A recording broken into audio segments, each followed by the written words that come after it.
경제와 정보를 생생하게 전달해드리는 경제와이드 이슈엔 오늘도 다양한 소식 준비했습니다. 간밤에 뉴욕 증시는 이틀째 혼조세를 이어갔습니다. 네, 다우지수는 소폭 올랐고요. S&P 500은 좀 떨어졌습니다. 나스닥도 소폭 내림세를 나타냈습니다. 이날 시장은 애플, 페이스북, 아마존과 같은 주요 기업들 실적 발표를 앞두고 주가는 잠잠한 모습이었습니다. 또 이날부터 다음 날까지 예정된 FOMC 정례회의에서 어떤 발언이 나올지도 지켜보는 관망 심리가 시장에 짙게 깔렸던 것으로 보입니다. 네, 그런가 하면 어제 코스피는 하락을 했음에도 3,200선은 지켜냈습니다. 네, 그렇습니다. 코스피가 약보합권에서 마감이 됐습니다. 3,215포인트 선에서 마감이 됐죠. 외국인과 기관이 매도를 나타내면서 시장 하락을 이끄는 모습이었습니다. FOMC 회의를 앞두고 관망 심리가 짙게 깔리는 분위기였고요. 중국 증시 불안이 외국인 수급에 좀 부정적인 영향을 미친 것으로 해석이 되고 있습니다. 오늘 장에서는 어떤 흐름이 전개될지 시장 전망 전략까지 세워보도록 하겠습니다. 자, 그리고 이현승 기자, 지금 더불어민주당이 부동산 정책을 두고 좀 좀처럼 갈피를 잡지 못하는 것 같아요. 네, 맞습니다. 종합부동산세 논의는 당분간 없다라고 했던 민주당이 하루 만에 배제하지 않겠다라는 입장을 내놓으면서 정책 불신을 자초했다는 비판을 받고 있습니다. 당장 오는 6월부터 종부세가 부과되는 상황이기 때문에 시간도 얼마 남지 않은 입장이 있습니다. 민주당이 과연 어떤 결론을 내릴지에 관심이 쏠리고 있는 상황인데요. 과연 집값과 민심 모두 잡을 수 있는 묘안이 나올 수 있을지 이슈엔 직설에서 짚어보겠습니다. 네, 그럼 먼저 기업 이슈부터 살펴보겠습니다. 장현재 아나운서 소식 전해주시죠. 네, 장현재입니다. 개장 전 전일장 특징 업종 먼저 확인해 보겠습니다. 우선 철강주입니다. 철강 업종은 최근에 상승 기조를 이어가고 있습니다. 경기가 회복되면서 원자재인 철강 수요는 뛰었는데 세계 각국이 친환경 정책을 펼치면서 철강 제품의 원료인 철광석 공급이 이를 따라가지 못해 가격 상승으로 이어지고 있는 건데요. 특히 포스코 강판이 1분기 어닝 서프라이즈를 기록하면서 전날 상한가에 이어 이틀 연속 상승 마감했습니다. 철강주에서 포스코 강판 17.5% 급등해 종가는 55,600원이었습니다. KG 동부제철도 17% 올라 마감가 21,300원이었고요. 한국철강과 현대제철이 9% 급등을 했고 동국제강 역시 6.98% 올라 종가 25,300원을 나타냈습니다. 다음으론 구리 관련주입니다. 구리 가격이 거의 10년 내 최고치를 기록하자 관련주 역시 급등 마감했습니다. 현지 시간 26일 런던 금속거래소에서 구리 가격은 2.23% 급등한 톤당 9,758달러로 거래를 마쳐 2011년 8월 1일 이래 가장 높은 수준으로 올라섰습니다. 세계 구리 수요의 절반을 차지하고 있는 중국을 비롯해 전 세계 경기가 회복하면서 구리 가격 강세가 나타나고 있는데요. 구리 가격은 올해 들어서만 26% 올라 원자재 가격 상승 랠리를 주도하고 있습니다. 구리 관련주에서 이구산업이 10.76% 올랐습니다. 마감가는 4,840원이었고요. 풍산과 대양금속이 8%가량 올라 풍산은 38,900원, 대양금속이 4,780원에 장을 마쳤습니다. 이 밖에 황금 ST가 7.03% 올라 9,740원이었고요. 사마 알미늄도 6.48% 올라 11,500원에 장을 마쳤습니다. 계속해서 코로나19 관련주도 알아보겠습니다. 코로나19 관련 종목 중 백신 관련주가 개별 모멘텀에 힘입어 강세를 보였습니다. 국내 기업들이 러시아 백신 스푸트니크 V의 상업 물량을 본격적으로 생산하기 위해 준비 중이란 소식에 스푸트니크 V 관련주가 오름세를 보였고요. 제넥시는 인도네시아의 코로나19 백신 1,000만 도스를 선판매한다는 소식에 역시 강세였습니다. 이 밖에 어제 문재인 대통령이 노바백스 CEO와 만나 백신 문제를 논의한 가운데 노바백신 백신 국내 공급 물량 생산을 담당하는 SK바이오사이언스가 최근의 상승 흐름을 이어갔습니다. 스푸트니크 V 관련주로 분류된 이트론이 25.6% 급등했고요. EID 25%, 휴원스 글로벌도 2.8% 강세로 마감했습니다. 제넥신이 7.17% 급등해 종가는 12만 1,000원이었고요. SK바이오사이언스는 2.29% 올라 마감가는 15만 6,500원이었습니다. 마지막으론 인터넷 대표주입니다. 인터넷 대표주 모두 외국인 매수세가 유입되며 강세를 나타냈습니다. 특히 카카오는 종속회사 카카오페이의 상장 예비심사 신청서 제출 소식에 상승했는데요. 카카오페이는 영업일 기준 최대 45일 이내 상장 예비심사 결과를 통지받게 될 예정이며 심사 지연 사유가 발생하지 않는다면 오는 6월 말에는 예비심사를 통과해 증권신고서 제출 등을 거쳐 공모 처리할 절차에 돌입할 것으로 전해졌습니다. 카카오가 전장에서 2.97% 상승해 종가는 12만 1,500원이었습니다. 이 밖에 네이버 역시 0.6% 강세로 마감했는데요. 마감가는 38만 원이었습니다. 여기까지 기업 이슈 전해드렸습니다. 이어서 전일장 상황 전해주시죠. 27일 코스피가 외국인과 기관의 동반 매도로 약보합으로 마감이 됐습니다. 이날 코스피는 전일 대비 2.11포인트 약보합을 나타내면서 3,215.42로 거래를 마쳤습니다. 코스닥 지수 전장 대비 9.05포인트 0.88% 떨어지면서 1,021선에서 마감이 됐습니다. 수급 상황 살펴보겠습니다. 이날 유가증권 시장에서 외국인이 3,332억 원, 기관은 1,078억 원을 순매도했고요. 개인 투자자는 4,532억 원 매수 우위를 나타냈습니다. 코스닥에서는 기관이 182억 원, 외국인은 1,287억 원을 각각 순매도했고요. 개인 투자자 홀로 1,578억 원 매수 우위를 보여줬습니다. 이날 코스피 시가총액 상위 종목 가운데서는 삼성전자가 0.7% 내림세를 나타냈고요. SK하이닉스는 2.6% 올랐습니다. 이 가운데 네이버도 0.6% 상승세를 나타냈고요. LG화학입니다. LG화학 같은 경우는 0.9% 올랐습니다. 그 밖에 삼성 SDI는 0.5% 내림세, 현대차 0.6% 하락이었고요. 삼성 바이오로직스가 1% 약세, 셀트리온은 3% 넘는 하락세로 마감이 됐고요. 카카오가 2.9% 상승했습니다. 업종별로 봤을 때는 철강 금속 섹터가 4.8% 올랐고요. 전기가스도 1.59% 올랐습니다. 그 밖에 건설업, 종이목재, 상승세를 나타냈고요. 반면에 의약품 섹터는 2% 넘게 떨어졌습니다. 비금속 광물, 운수장비, 전기전자, 제조업도 하락으로 마감이 됐습니다. 이날 코스닥 시가총액 상위 종목 가운데서는 실트론 헬스케어가 3.6% 떨어졌고요. 실트론 제약도 2% 넘게 하락했습니다. 이 가운데 펄어비스는 1.8% 약세로 마감이 됐고요. 에코프로비엠도 0.7% 내림세, 카카오게임즈도 1% 넘게 떨어졌습니다. 그 밖에 알테오젠, HLB도 각각 0.7%에서 4% 약세로 마감이 됐고요. 이 가운데 제넥신이 7% 넘는 급등을 보여줬습니다. SK머티리얼즈도 1.6% 오름세를 나타냈습니다. 이날 서울 외환시장에서 원달러 환율입니다. 전일 대비 2원 80전 떨어지면서 달러당 1,110원 40전으로 마감이 됐습니다.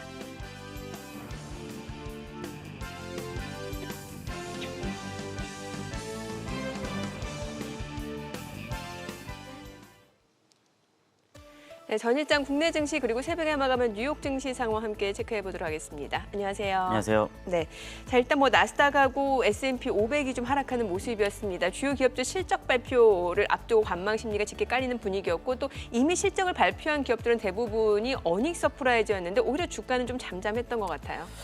지금 상황을 봤을 때 사실 하락했다, 상승했다라기보다는 좀 관망세가 좀 짙은 모습들인데 일단 지금 S&P 기준으로 그 1분기 실적 발표를 한 기업들이 한 25% 정도는 됩니다. 근데 여기서 어닝 서프라이즈를 기록한 기업들이 한 80%가 넘어가는 수준인데 그러면 여기서 우리가 봤을 때는 시장 예상치보다 실적들이 좀 잘 나오는구나라는 판단을 할 수가 있습니다. 그럼 여기서 우리가 나머지 기업들, 빅테크 실적들도 잘 보셔야 되는 부분들이 있는데 일단 예상치들보다 이대로 간다라고 했을 때는 순이익이 상당히 좋게 나올 것이고 실적은 상당히 좋게 나올 것이라는 부분들이 있습니다. 근데 왜 지금 좀 관망을 하는 심리가 좀 짙게 깔린 부분이 있느냐?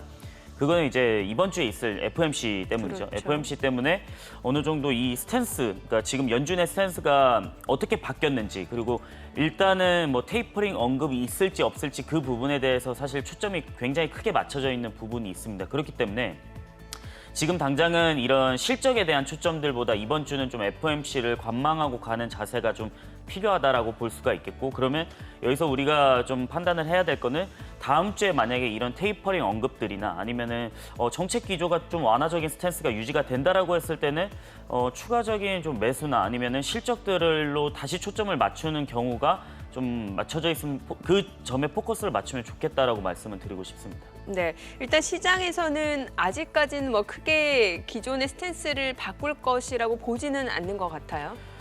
그렇죠. 일단 연준 자체가 지금 예. 당장에 테이퍼링을 하겠다 이런 언급들은 사실 모두가 예상하다시피 좀 제한적일 것입니다. 왜냐하면 네네. 이런 언급들을 했을 때 연준도 알거든요. 이 시장을 발작을 일으킬 거라는 거는. 근데 일단은 지금 뭐 캐나다 같은 경우에는 뭐 테이퍼링에 대한 부분들이 계속적으로 좀 나오는 부분들이지만은 좀 금리 인상에 대한 좀 압박이 나올 수밖에는 없습니다. 근데 이게 시장에 일정 부분이 있는 가져가는 부분들이고 그러면은 연준이 어떤 계획을 좀 갖고 있느냐 이게 좀 가장 중요할 텐데 일단 제가 봤을 때는 내년 12월까지는 좀 금리 인상은 좀 제한적일 것이다. 그러면은 우리가 그럼 그 당시에 그때 가서 금리 인상을 한다라고 했을 때도 과연 이게 시장은 발작을 일으킬 것인가? 그거를 네. 판단했을 때는 제가 봤을 때는 좀 제한적일 것이다라고 판단을 하는 게 일단 이런 금리 인상에 대한 부분에 당연히 인플레를 같이 따라가는 부분들은 있습니다. 근데 네. 이게 경제가 좋아지는 부분에 대해서 초점을 맞추면은 사실 우리가 2017년도 과거를 돌아봤을 때도 시장이 발작을 일으킨 부분들은 단기적인 노이즈들이었지 장기적인 부분에서 시장을 뭐 완전히 조정을 만들었다 이런 부분들은 아니었거든요. 그래서 저는 일단 실적과 경제 성장에 대해서 좀 초점을 맞추고 가셨으면 좋겠다라고 말씀을 드리고 싶습니다. 그러면 간밤에 10년물 국채 금리가 다시 1.6%대로 좀 올라섰다라는 점은 경기 회복 때문이라고 봐야 될까요? 어떻게 봐야 될까요? 일단 금리 인상에 대한 압박에 예. 대한 부분들이겠죠. 이게 어떻게 보면은 뭐 통화를 계속적으로 유동성을 푸는 부분들에 대해서 압박을 받는 부분들인데 우리가 한 달 전만 생각을 하더라도 국채 금리 10년물이 뭐 2%를 간다, 네네. 뭐 1.8%에서 좀 조정을 받았지만은 1.7%면 위험하다 이런 얘기들이 있었는데 지금은 또 얘기가 안 나오는 부분들이 많잖아요. 근데 1.5%에서 지금 뭐 1.63%까지 올라오는 부분들인데 지금 당장은 이걸 단기적인 노이즈가 생기더라도 우리가 지금 주식 투자를 할 때 그 일주일만 하느냐, 한 달만 하느냐 그 초점이 아니고 좀 장기적인 관점에서는 가져갔을 때 큰 문제는 안 된다라는 거죠. 그렇기 때문에 국채 금리 상승은 당연히 이게 유동성이 풀리는 효과들하고 인플레이션에 대한 부분들이 있지만은 크게 걱정은 안 하셔도 될 것 같다라고 말씀을 드리고 싶습니다. 네, 자 여러 가지 경기 지표도 간단하게 볼게요. 소비자 신뢰 지수가 14개월 내 지금 최고치로 올라섰고 또 주택 가격도 많이 올랐습니다. 분명히 심리라든지 실질적인 경기 지표 자체도 좀 경기 회복 쪽으로 가고 있다라는 거잖아요. 그렇죠. 이런 부분들이 사실 지표들을 잘 봤을 때 이런 선행 지표냐 예. 아니면은 후행 지표냐 이런 것들을 판단을 했을 때 지금 선행 지표들을 잘 참고를 해보시면 뭐 집값이란지 이게 미국 전역에 대한 집값이거든요. 그러면 예. 이 가격이 얼마만큼 상승을 했느냐 한 10% 정도 상승은 했었습니다. 그러면은 10% 정도 상승하면은 어떻게 보면은 이거를 구매할 수 있는 매수자들에 대한 힘이 더 강하다라는 부분들이 있거든요. 그렇죠. 그러면은 예. 지금 경기가 좋아지고 있기 때문에 어떻게 보면 주택 가격에 대한 부분들이 상승을 하는 것이고 그 매수세가 몰리는 부분들이 어떻게 보면 지금 가져가는 유동성인 효과들도 있지만은 경제 성장에 대한 부분들도 당연히 있거든요. 그러면은 여기서 우리가 판단을 했을 때는 일단 소비 지표나 아니면 네. 미국 경제 70%를 차지하는 소비 지표나 아니면은 이런 집값이 상승을 했다라는 거는 어떻게 보면 실물적인 부분에서는 좀 신뢰도가 많이 있다라고 볼 수가 있기 때문에 만약에 이게 증시까지 좀 유입이 된다라고 하면은 사상 최고치에서 조금은 기간 조정을 받고 있는데 추가적인 상승은 충분히 노려볼 수 있지 않나라고 말씀은 한번 드려야 될 것 같습니다. 네. 자 그리고 우리 개인 투자자들이 좋아하는 종목 테슬라 좀 여쭤볼게요. 순이익은 굉장히 좋았는데 이게 내용을 파헤쳐 보니까 뭐 탄소 배출권을 판매했고 비트코인 투자 때문에 실적이 좋았다 이런 이유로 주가가 또 떨어졌어요. 괜찮은 거예요? 테슬라만 놓고 봤을 때는 지금 뭐 $700까지 또 내려왔죠. 근데 네. 걱정하시는 뭐 서학개미 분들 굉장히 많으실 텐데 저는 걱정은 안 해도 된다라는 말씀은 계속 드릴 겁니다. 왜냐면은 근데 이 걱정을 해야 되는 부분은 저는 판매량이라고 생각을 하거든요. 왜냐면은 만약에 탄소 배출권하고 비트코인을 뺀다라고 하면은 아마 적자가 났을 거예요. 이거는 왜냐면은 순이익이 한 4,900억 원 하나 기준으로 4,900억 원 정도 났는데 탄소 배출이 한 5천억 넘게 팔고 비트코인 네. 차액이 한 1,000억 원 정도니까 만약에 이거 두 개 없으면은 적자인 부분들이 있었을 그러니까요. 텐데 저는 이 탄소 배출권하고 비트코인을 빼더라도 그런 매출액 부분에서 역성장을 했느냐 그거는 아니거든요. 그러니까 지금 뭐 연간 판매량이 조금 기대치보다 낮은 부분들은 있습니다. 그 작년보다 50%더 판다라고 계획을 잡았는데 그러면 작년에 한 50만 대 정도 팔았으니까 한 75만 대 정도거든요. 근데 저는 지금 공장을 만들고 있는 기가 베를린이나 기가 텍사스가 완공이 된다라고 했을 때는 그 물량이 엄청나게 빠르게 공급이 될 수 있을 거라고 판단을 하고 있거든요. 왜냐하면 그 캐파가 다르기 때문에. 그래서 이 판매량의 초점에 대해서 역성장을 했을 때는 그거는 문제가 맞는데 지금 당장 순이익만 따지고 봤을 때는 조금 애매하다. 왜냐하면 이게 이익으로 돌려졌을 때 그 속도는 훨씬 더 빠를 수 있는 부분들이 있거든요. 그렇기 네. 때문에 너무 순이익에 초점을 맞추기보다는 지금은 좀 레버리지를 사용한다라고 보시면 좋을 것 같습니다. 예. 자, 오늘 지금 뭐 호가로 봤을 때는 양시장 또다시 좀 보합권 출발이 예상이 됩니다. 저희 잠시 후 동시효과 상황 그리고 전략으로 돌아오겠습니다.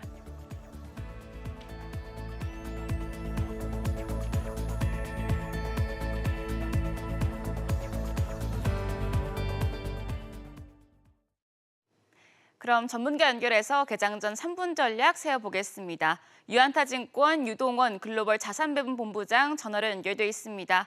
본부장님 안녕하십니까? 네, 안녕하십니까? 네, 간밤 뉴욕 증시가 혼조세를 보이며 보합권에서 거래를 마감했습니다. 대형 기술주의 실적 발표 또 FOMC 결과를 앞두고 투자자들의 관망 심리가 짙어진 모습인데요. 국내 증시 역시 지금 3,200선을 지지하긴 했습니다만 매물 압력에 시달리는 상황입니다. 본부장님께서는 국내외 증시 흐름 어떻게 전망하시나요? 네, 어떻게 보면 다시 한번 뛰기 위해서 쉬어가는 장세라고 판단하고 있습니다. 네. 기본적으로 지금 거품이 만들어지고는 있는데 마지막 단계라기보다는 어떤 초입 단계 정도로 생각을 하고 있고요. 그 이유를 보면 그만큼 지금 실적 발표 내용이라든지 경제 성장률이라든지 모든 부분들이 이제 회복 국면에 접어들었고 아주 높은 어떤 성장률들을 보여주고 있습니다. 그렇기 때문에 시장이 급락하기보다는 이런 여러 가지 데이터를 갖다가 흡수하고 이해를 하고 나서 다시 한번 재정비를 하고 나서의 어떤 상승을 노리는 그런 환경이다라고 판단하고 있습니다. 더욱더 중요한 부분은 일부의 외국계 증권사들, 투자 은행들이 발표한 내용을 보고 있으면 GDP 성장률이 이번 분기에 피크를 칠 수도 있다. 또는 앞으로 너무 시장이 많이 올랐기 때문에 조정을 받을 수도 있다. 이런 얘기들을 많이 하고 있어요. 네. 그렇다는 것은 그만큼 거품이 제대로 만들어졌다라고 판단하고 있지 않습니다. 또한 경제 성장률 부분에 있어서도 작년 동기 대비 숫자를 놓고 보면은 계속적으로 이번 분기가 피크가 아니라 내년 1, 4분기가 피크가 될 가능성이 높다라고 말씀을 드리겠습니다. 그래서 지금 일정 부분의 자산군에서 나타나고 있는 이런 거품 현상들, 얼마 전까지는 비트코인이었고 또 얼마 전까지는 채권 가격에서도 나타났었고 최근에는 부동산 가격 그리고 결국 이제 주식시장까지도 연결이 될 거라고 생각하고 있습니다. 그래서 지금 이 조정을 너무 불안해하지 마시고요. 좋은 투자 기회로 삼으시라는 말씀드리겠습니다. 네, 지금의 조정을 불안해할 필요는 없다는 말씀해 주셨습니다. 본부장님, 최근에 실적 장세에 대한 기대감이 높아지고 있는데요. 하지만 기업들의 어닝 서프라이즈에도 불구하고 좀 주가는 좀 영 힘을 못 쓰는 모습입니다. 이런 상황에서는 어떤 투자 전략 가져가는 게 좋을까요? 네, 아까 말씀드린 대로 기업 실적도 마찬가지 추세라고 생각을 합니다. 지금 이 실적이 1, 4분기 실적들이 상당히 좋게 나오고 있는데 여기서 그칠 것이냐. 간단한 예를 들어드리면 오늘 하이닉스 실적이 발표가 되는데 이 숫자가 굉장히 좋습니다. 영업 마진율이 지금 작년 동기가 11%였는데 이번에 16%로 크게 높아지면서 큰 폭의 상승을 했는데요. 지금 2, 4분기에 가격 측정 내용을 보고 있으면 추가로 15%에서 20% 상승을 합니다. 그렇다는 것은 영업 마진율이 16%에서 그치는 게 아니고요. 20% 돌파하고 많이 가면 30%까지도 갈 수가 있습니다. 그래서 그렇다라는 것은 2, 4분기 실적도 또 좋아진다. 아니면 어느 정도 좋아질지 정확하게 가늠이 안 선다라는 거죠. 결국 기업들의 실적은 지금 깜짝 실적이라고 얘기하는 1, 4분기가 고점이 아니고요. 앞으로 더 높아질 확률이 높기 때문에 지금 이 실적이 나오고 나서의 어떤 조정이 있거나 쉬어가는 장세가 나온다면 이는 정말 좋은 투자 기회가 될 수 있다라고 말씀드리겠습니다. 네, 알겠습니다. 본부장님, 그럼 마지막으로 오늘장 대응 전략도 세워주시죠. 네. 지금 결국 투자에 포커스를 맞춰야 되는 업종은 지금 현재의 이 골드락스 구간에 있어서 굉장히 돈을 많이 벌어들이고 있는 기업들에 대한 투자를 계속 유지하셔야 되는데요. 거기에 관련된 대표적인 업종으로서는 첫 번째는 반도체 장비, 두 번째는 신재생 에너지, 세 번째는 바이오 헬스케어 정도가 되겠고요. 또 그 이외에도 가치주 위주로 보시면은 산업재, 그리고 필수 소비재 이런 쪽이 상당히 매력이 있다라고 보여집니다. 그래서 이런 대표적인 업종들의 대표적인 종목들에 대해서 오늘 어떤 뭐 조정이 있거나 주가의 흐름이 좋지 않다면 좋은 기회로 삼으시라는 말씀드리겠습니다. 네, 알겠습니다. 말씀 잘 들었습니다. 유동원 본부장이었습니다. 지금까지 개장 전 3분 전략 세워봤습니다. 네, 지금 시각 8시 51분 향해 가고 있습니다. 오늘 양시장 예상 체결지수 확인해 보도록 하죠. 코스피가 0.2% 상승 출발 예상됩니다. 현재 예상 체결지수 3,224포인트로 잡히고 있고요. 코스닥은 약보합권이 예상이 됩니다. 1,019포인트 출발 예상이 됩니다. 시가총액 상위 종목 예상 체결가 확인해 보겠습니다. 삼성전자 오늘 이건희 회장의 상속세 내역과 그리고 사회 환원 계획을 발표하게 되죠. 일단 주가 자체는 0.4% 또 상승 출발 예상이 되고 있고요. 오늘 예상 체결가 83,300원으로 나타나고 있습니다. SK하이닉스 좀 전에 들으셨다시피 오늘 1분기 실적이 발표가 됐습니다. 1분기 실적 굉장히 좋았어요. 영업이익 같은 경우는 1조 3,244억 원으로 전년 대비로 비교했을 때 65% 넘게 증가가 됐습니다. 주가 자체는 좀 잠잠할 것으로 예상이 되네요. 지금 예상 체결가 13만 5천 원으로 나타나고 있고요. 네이버는 0.3% 상승 출발 예상됩니다. 예상 체결가 38만 1,500원이고요. 이 가운데 지금 LG화학이 오늘 0.6% 하락 출발 예상이 됩니다. 예상 체결가 88만 5천 원으로 나타나고 있습니다. 자, 이렇게 되면은 닷새 만에 하락으로 전환이 되게 되는 셈이죠. 자, 셀트리온 어제 좀 많이 떨어졌었죠. 오늘 약보합권 예상이 됩니다. 예상 체결가 27만 3,500원으로 나타나고 있고요. 이 가운데 카카오입니다. 지금 뭐 카카오페이, 카카오뱅크 줄줄이 상장을 앞두고 있는 상황에서 주가 자체는 다시 한번 상승 탄력의 모멘텀을 받고 있는 상황입니다. 어제 2.9% 올랐고 오늘도 추가적으로 0.4% 상승이 예상이 됩니다. 예상 체결가 12만 2천 원으로 나타나고 있고요. 삼성 바이오로직스가 오늘 1% 가까운 상승 출발 예상이 되네요. 예상 체결가 81만 5천 원입니다. 이 가운데 삼성 SDI는 오늘 보합 출발 예상되고 있고요. 현대차 보합 출발 예상되면서 예상 체결가 22만 원 나타나고 있습니다. 자, 지금 시각 8시 52분 지나가고 있습니다. 자, 오늘 아모레그룹주도 체크를 해볼게요. 오늘 아모레퍼시픽도 역시 실적을 발표를 했는데 지금 아모레퍼시픽이 1%대 상승 출발 예상이 됩니다. 예상 체결가 26만 1,500원으로 나타나고 있고요. 1분기 매출액이 1조 3,875억 원으로 나타났고요. 영업이익만 놓고 봤을 때는 전년 동기 대비로는 이미 189%가 넘게 증가된 걸로 보입니다. 지금 아모레퍼시픽이 1% 강세가 예상이 되고 있고요. 아모레 G까지도 4.8% 상승 출발 예상이 됩니다. 예상 체결가 6만 9,300원으로 나타나고 있습니다.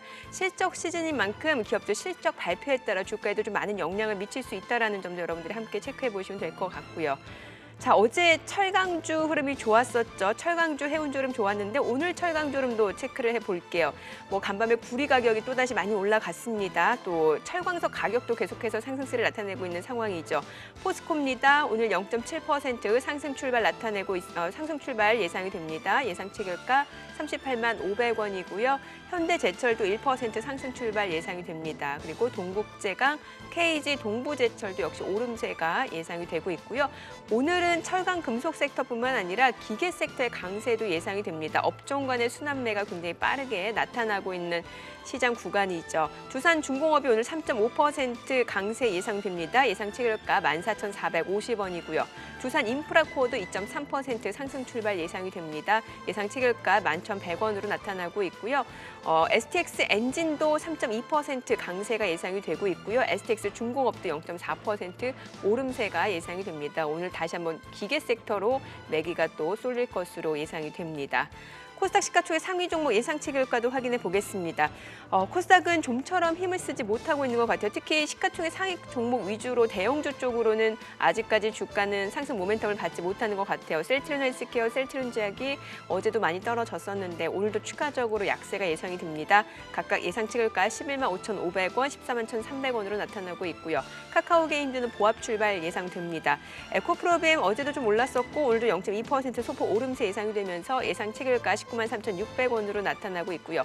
제넥신이 어제 7% 급등을 나타냈었죠. 오늘 0.5% 추가적으로 오름세가 예상이 됩니다. 예상치 결과 12만 1,700원으로 나타나고 있습니다. 그밖에 SK 머티리얼즈는 오늘은 차익 실현 물량이 좀 나올 걸로 보입니다. 이 가운데 지금 휴온스 글로벌이 어제도 올랐는데 이게 스푸트니크 V와 관련된 종목으로 좀 꼽히고 있는 상황에서 최근에 차익 실현 물량이 나왔다가 그 스푸트니크 V 국내 허가 준비 착수 소식이 전해지면서 오늘 또다시 급등이 예상이 됩니다. 지금 휴온스 글로벌이 10% 넘는 급등 출발 예상이 되고 있고요. 휴온스 글로벌뿐만이 아니라 이수앱지스까지도 관련 종목으로 엮이고 있죠. 오늘 효과로 봤을 때는 5% 역시 또 강세가 예상이 됩니다. 예상치 결과 22,900원으로 나타나고 있습니다. 자, 이제 개장까지 4분가량 남았습니다. 다시 한번 체크 포인트를 좀 정리를 해보도록 하죠. 자, 지금 앞서 저희가 테슬라 이야기까지 했으니까 국내에서는 이제 배터리 관련 종목들도 좀 확인을 해보면 좋을 것 같아요. LG화학 같은 경우는 주가가 또 잠시 좀 쉬어가고 있는 상황에서 삼성 SDI가 최근에 좀 올라가고 있고 또 오히려 또 소재 쪽으로도 투자 매기가 좀 쏠리고 있는 것 같기도 하고요. 그 투자 지금 2차 전지 관련주들은 사실 소재 쪽에 조금 더 초점이 다 맞춰져 있는 부분들이 나타납니다. 그 예. 이유가 뭐냐면은 최근에 이제 그 완성차 업체들, 그러니까 전기차 완성차 업체들이 내재화를 하겠다라는 소식들 때문에 직접적으로 소재 업체들과 좀 미팅을 하겠다 뭐 이런 내용들이 나오고 있기 때문에 사실 모듈 업체 입장에서는 좀 악재이기는 하거든요. 왜냐하면 네. 내가 이거를 만들어서 팔아야 되는데 이 배터리 가격이 워낙 비싸다 보니까 그래서 이제 뭐 SK 이노베이션도 그렇고 삼성 SDI도 그렇고 계속적으로 지금 가격이 뭐 다운시키는 부분들도 있는데 그 배터리가 아직까지 전기차 그 완성차 업체한테는 비쌉니다. 비싸기 때문에 이거를 우리 빨리 내재화를 해야겠다라는 생각들을 갖고 있거든요. 그러면은 그 소재까지 완성 내재화를 하느냐 그거는 아닙니다. 왜냐면은 소재까지 내재화를 할 때는 기간이 너무 늦춰질 수가 있기 때문에 그 기술 개발이나 어떤 거에 비해서는 그러면은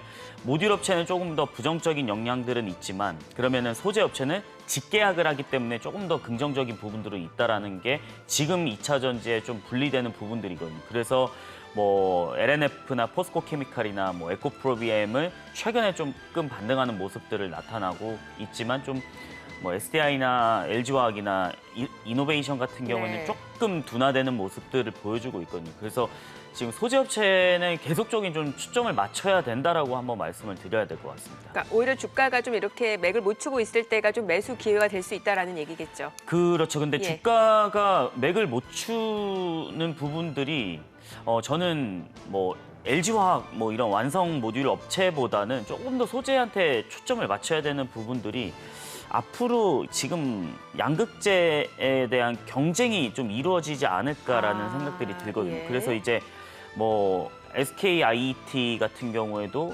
공모 경쟁이 엄청나게 뭐 많이 뜰 텐데 이게 분리막이거든요. 네. 그러면은 넥실리스는 이제 동박 쪽이고 근데 이제 분리막은 이제 음극과 양극을 좀 분리하는 분리막인데 결국에 이것도 뭐 SKIET가 뭐 점유율이 워낙 높다 보니까 경쟁률이 있는 부분들이거든요. 그러면은 여기서 소재 관련주들은 조금 더 탄력성을 받지 않을까. 그래서 지금 매수를 해도 저는 나쁘진 않다라고 말씀을 드리고 싶습니다. 네, 자, 오늘 호가로 봤을 때 두산그룹주가 굉장히 좋아요. 제가 하나씩 좀 볼게요. 두산이 4% 강세가 예상이 됩니다.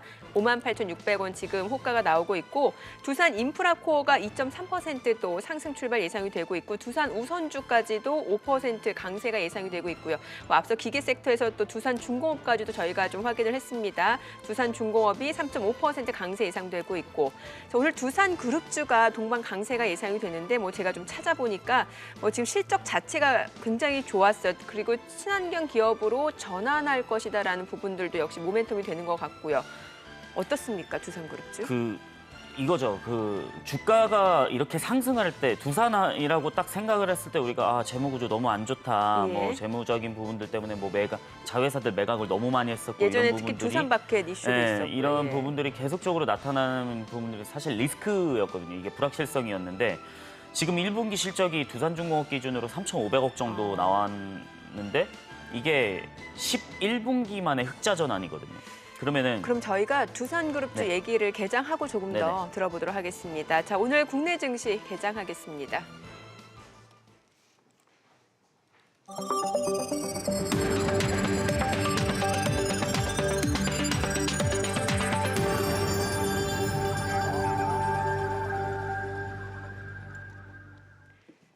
네, 4월 28일 수요일 개장이 됐습니다. 간밤 뉴욕 증시 혼조세로 마감이 됐습니다. 다우지수는 강보합권에서 마감이 됐고요. S&P 500이 좀 떨어졌죠. 나스닥도 소폭 내림세를 나타냈습니다. 주요 기업들, 빅테크 기업들 실적 발표를 앞두고 관망 심리가 짙게 깔리는 상황이었고요. 여기에다가 FOMC 정례회의에서도 어떤 발언이 나올지에 대해서 투자자들 이목이 쏠리고 있는 상황입니다. 여기에 국내에서도 최근 기업들 실적 발표가 이어지고 있습니다. 지금 실적을 발표한 기업들 한 80%가 넘게 어닝 서프라이즈를 기록하고 있는 상황인데 그에 반해서 주가는 오히려 좀 잠잠한 상황입니다. 전반적으로 저점 하단이 높아지고 있는 상황에서 뚜렷하게 상승 모멘텀을 찾기가 쉽지 않다라는 분석들 많이 나오면서 종목별, 업종별로 빠른 순환매가 나타나고 있습니다. 자, 오늘은 대표적으로 SK하이닉스, 아모레퍼시픽이 실적을 발표를 했는데 저 관련해서 또 오늘 출발 지수 어떤 흐름을 나타내는지 지수 먼저 확인을 해보도록 하겠습니다. 자, 코스피입니다. 오늘 강보합권입니다. 아직까지는 뚜렷한 방향을 나타내지 못하면서 지금 방향성을 탐색하는 과정이 이어지고 있죠. 3,217포인트. 코스닥도 역시 약보합권입니다. 1,019포인트 출발 나타내고 있습니다. 시가총액 상위 종목 시초가 보겠습니다. 삼성전자, 앞서 말씀드렸다시피 오늘 이제 이건희 회장의 상속세 내역과 사회 환원 계획을 발표를 하게 되는데, 자, 이 내용은 저희가 또 잠시 후에 연결을 해서 자세히 좀 들어보도록 하겠고요. 삼성전자 주가는 보합권입니다. 현재 82,900원에 지금 시초가 형성이 됐고요. SK하이닉스 오늘 실적이 발표가 됐습니다. 실적 굉장히 좋았어요. 자, 그럼에도 불구하고 1분기 영업이익이 1조 3,244억 원이었고요. 전년 동기 대비로도 많이 증가됐습니다. 그럼에도 불구하고 지금 수급적으로 봤을 때는 이제 외국계 창구에서 좀 매도 물량이 많이 나오고 있는 상황이에요. 1% 넘게 떨어지고 있습니다. 13만 3천 원에 거래되고 있고요. LG화학이 0.6% 내림세 88만 5천 원입니다. 자, 이 가운데 카카오가 지금 보합 상승으로 다시 전환이 됐네요. 0.4% 오름세 12만 2천 원. 카카오페이, 카카오뱅크 줄줄이 상장을 앞두고 있는 상황이죠. 자, 오늘 보면은 셀트리온이 0.7% 반등을 좀 보여주고 있습니다. 27만 6천 원에 거래되고 있고요. 근데 최근에 바이오 쪽의 대장주는 SK 바이오사이언스로 좀 바뀌고 있는 것 같습니다. 최근 주가가 많이 올라갑니다. SK 바이오사이언스 오늘도 5% 강세고, 자, 나흘 연속 상승세가 이어지고 있고요. 주가가 계속해서 레벨업을 하고 있는 상황에서 여러 가지 증권사에서도 분석들 나오고 있습니다. 현재 주가는 16만 6천 원에 거래가 되고 있습니다. 지금 보시다시피 바이오 섹터 내에서도 종목별로 희비가 엇갈리고 있고, 이 가운데 SK 바이오사이언스 홀로 지금 6% 넘게 올라가고 있는 모습입니다. 자, 그리고 오늘 아모레퍼시픽 실적 발표했다라는 말씀을 드렸어요. 지금 주가는 굉장히 좋습니다. 2.7% 상승세를 보여주고 있습니다. 사흘 만의 반등이고, 지금 UBS 시티그룹 외국계 창구에서도 매수 주문이 빠르게 들어오고 있습니다. 아모레퍼시픽 그룹이 1분기 영업이익이 1,977억, 이 부분에 대해서 전년 동기 대비로 봤을 때는 지금 일단은 매출은 8.5% 그리고 영업이익이 191%나 증가된 수치입니다. 이런 실적 모멘텀으로 주가가 많이 올라가네요. 아모레퍼시픽뿐만 아니라 지금 보시다시피 아모레쥐도 3% 상승세입니다. 68,100원 선에서 거래가 되고 있고요. 그 밖에 다른 화장품 관련주 보시게 되면은 한국콜마, 에이블CNC 좀 올라가고, LG생활건강 오늘 좀 물량이 나오면서 약세 흐름이 이어지고 있네요. 자, 그리고 앞서 기계 섹터도 호가에서 좋다라는 말씀을 드렸는데, 기계 섹터가 지금 주가가 좋은 이유 중에 하나가 바로 두산그룹주가 좀 강세를 보여주고 있기 때문이에요. 두산중공업이 3.5% 상승으로 14,450원, 그리고 두산인프라코드 1.8% 상승 중이고, 지금 보시다시피 STX 엔진 그리고 STX 중공업까지도 상승세를 보여주고 있고요. 두산그룹주, 두산 지주사까지도 좀 보도록 할게요. 두산이 지금 4% 강세입니다. 58,700원이고, 두산 밥켓이 2.3% 올라가고, 두산 우선주가 10% 넘게 급등 중이네요. 지금 48,450원에 거래가 되고 있는데, 저희가 또 잠시 후에 이 부분에 대해서도 투자 전략을 좀 들어보도록 하겠습니다. 자, 코스닥 시가총액 상위 종목 시초가도 볼게요. 셀트리온 그룹주가 어제 워낙 많이 떨어졌기 때문에 오늘 일부 되돌림 반등이 나타나고 있네요. 지금 셀트리온 헬스케어가 0.9% 올라가고 있고요. 셀트리온 제약도 1% 넘게 상승 중입니다. 카카오게임즈는 보합이고요. 에코프로비엠은 오늘 하락세입니다. 현재 1% 약세로 19만 600원에 거래가 되고 있고, 어제 많이 올랐던 제넥신도 오늘은 차익 실현 물량이 나오면서 지금 1% 넘게 떨어집니다. 11만 8,600원이고요. 이 가운데 알테오젠 오늘 반등이 나타나고 있고요. CJ ENM도 강보합권이네요. 14만 14,500원입니다. 자, 그리고 오늘 스푸트니크 V와 관련된 종목 휴온스 글로벌 호가에서도 이미 급등 예상이 됐었고 지금 주가는 22% 넘게 올라갑니다. 휴온스 글로벌이 이미 투자 경고 종목으로까지도 지정이 됐어요. 최근에 주가가 많이 올랐다가 또 떨어지기도 하고 급등락이 반복이 되면서 투자 경고 종목으로 지정이 됐는데 오늘 보니까 국내 허가 스푸트니크 V 국내 허가 준비 착수 소식이 전해지면서 주가는 올라갑니다. 자, 오늘 또 상한가로 가는지 여부도 여러분들이 체크해 보시면 좋을 것 같고요. 이수 앱지수도 좀 보도록 하겠습니다. 이수 앱지수도 5%대 강세를 나타내고 있네요. 지금 22,850원에 거래되고 있습니다. 자, 수급 상황도 확인을 해보도록 하겠습니다. 오늘 유가증권 시장에선 개인 투자자 홀로 순매수입니다. 728억 원 매수 우위고 외국인과 기관은 각각 510억 원, 233억 원 순매도를 기록 중입니다. 업종별로 봤을 때 오늘 개인 투자자가 집중적으로 사들이고 있는 섹터가 전기전자, 철강, 금속, 반면에 외국인이 이 두 섹터에서 빠르게 물량을 내놓고 있는 모습이네요. 자, 코스닥 수급도 확인해 보겠습니다. 코스닥도 마찬가지입니다. 개인 투자자로 순매수입니다. 473억 원 매수 우위고 외국인과 기관은 각각 158억 원, 228억 원 순매도를 나타내고 있습니다. 자, 환율까지도 체크를 해보도록 하죠. 최근에 원화 강세가 좀 이어지고 있는 상황인데 오늘은 소폭 올라갑니다. 달러원 환율이 2원 60전 상승한 1,113원에 개장이 됐습니다. 자, 저희가 앞서서 두산그룹주 전략을 좀 세우다 말았는데 오늘 보니까 우선주가 지금 10% 넘게 이미 15% 넘게 올라가네요. 이런 재무구조 예. 개선이라는 이슈가 사실 굉장히 큰 호재입니다. 왜냐면은 이 재무구조가 개선되지 않으면은 기존에 신사업을 하든 뭘 하든 다 리스크거든요. 왜냐면 신사업도 돈이 들어가야 되고 그거에 대한 게 과연 어떤 걸로 돈이 투입이 되느냐.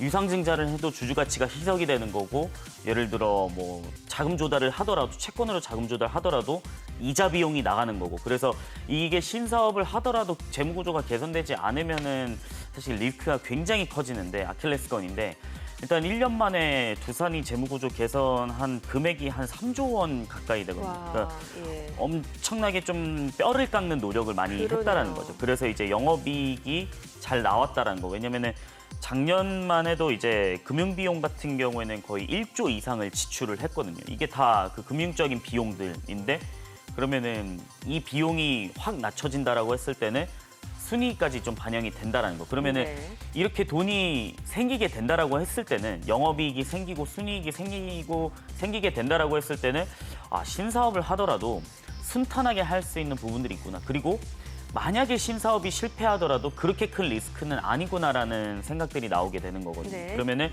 투자자 입장에서는 개선이 되면은 참 좋은 효과들이죠. 그래서 이제 과거에 효성 같은 경우에도 재무구조 개선에 대한 부분들 그리고 구조조정을 좀 성공적으로 끝내고 주가가 거의 뭐 2배, 3배 이상 갔던 네. 부분들이 있었거든요. 근데 일단 그 당시에 2014년도에 효성이 그 분식회계 논란이 예. 한 번 있었지만은 그럼에도 불구하고 재무구조가 개선됐는데 주가가 굉장히 많이 뛰었었거든요. 그러면은 두산도 비슷하다라는 거죠. 이렇게 예. 재무구조 개선을 잘 했기 때문에 지금 뭐 친환경적인 사업들을 하더라도 앞으로는 큰 리스크는 아니다. 그래서 긍정적인 부분들은 충분히 있다라고 말씀을 드리고 싶습니다. 네. 자, 지금 실적에 따라 주가 희비가 많이 엇갈리는데 사실은 지금 대부분의 기업들 실적이 좋습니다. 오늘 SK하이닉스 실적이 좋고 아모레퍼시픽도 좋았고 얼마 전에 또 SO일 실적도 좋았는데 주가는 상반된 양상이에요. 지금 아모레퍼시픽 그룹주를 먼저 볼게요. 보면은 아모레퍼시픽이 지금 양봉이고 3% 넘게 올라가고 아모레G도 지금 3.9% 올라갑니다. 뭐 이미 1분기 매출액과 영업이익이 사실 지난해가 워낙 안 좋았기 때문에 특히 영업이익만 놓고 봤을 때는 191% 넘게 증가가 됐어요. 주가도 화답하는 모습이고 SO일 같은 경우도 유가가 최근에 많이 올라가면서 또 SO일은 5년 내 최고 실적이라고 하더라고요. 시장의 예상치를 뛰어넘는 어닝 서프라이즈를 기록하면서 주가도 4% 올라가는데 SK하이닉스는 실적은 좋았는데 주가는 떨어져요.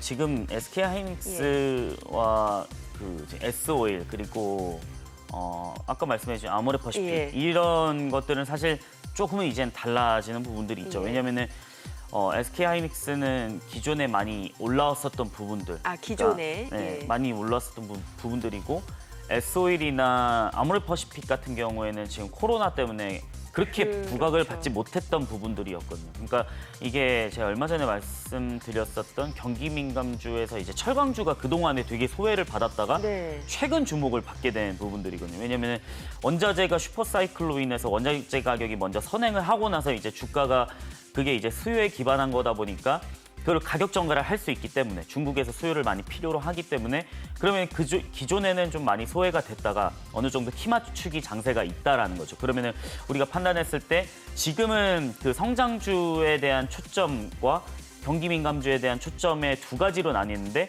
지금 당장은 경기 민감주에 조금 더 초점이 맞춰져 있다라고 생각을 하시면 그러니까 좋을 것 업종간 같습니다. 키 맞추기 그렇죠. 때문에. 네. 예. 그래서 지금 소외됐던 종목들이 조금 탄력성이 있는 부분들이다라고 말씀드리면 될 것 같습니다. 네. 자, 그러면은 화장품 관련주를 키 맞추기 차원에서 본다라고 하면은 지금 접근해 봐도 되는 거예요? 어떤 거예요? 저는 그래도 화장품 관련주들도 그러니까 일단 따이공들이 들어와야죠. 그러니까 따이공들이 있고 그다음에 뭐 티몰이나 아니면 그러니까 중국 보따리상이 들어와야 네. 되는데. 뭐 예. 알리바바 쪽에 뭐 입점이 되는 거는 긍정적인 부분들은 맞습니다. 왜냐면은 잘 팔리기 때문에 예, 예. 국내 화장품은 근데 이게 면세점에서 가져오는 가격하고 그냥 그 티몰이나 이런 데서 파는 가격들이 그 원화 기준으로 봤을 때 많게는 2만 원 이상 차이 나거든요. 네. 그러면 소비자 입장에서는 그 따이공에 대한 그 화장품을 사는 게 더 이득이라는 거죠. 그러면은 우리가 생각을 했을 때 중국인 입장에서 지금 면세점에 대한 부분들이 확 살아나지 않는다라고 예. 했을 때는 주가가 그렇게 크게 나타날까라는 생각들은 있죠. 그래서 지금 당장은 저는 화장품 관련주를 주목하기보다는 예. 좀 다른 쪽에 초점을 그래요. 맞춰야 된다라고 말씀은 드리고 싶습니다. 오늘 조선주도 좀 좋아요. 한국조선해양이 지금 3% 상승 중이고 현대미포조선이 5% 올라갑니다. 77,500원. 삼성중공업 그리고 대우조선해양까지 모두 올라가는데 뭐 사실 최근에 보니까 현대미포조선이 이미 뭐 52주 신고가를 경신을 했고 기관 쪽에서 수급도 상당히 들어오고 있는 모습이고 해운주하고 조선주하고 좀 같이 움직이는 상황이었잖아요. 오늘 해운조선도 좋거든요. 대한해운, HMM, 페노션. 뭐 쉬었다 또 다시 가고 계속 이러네요.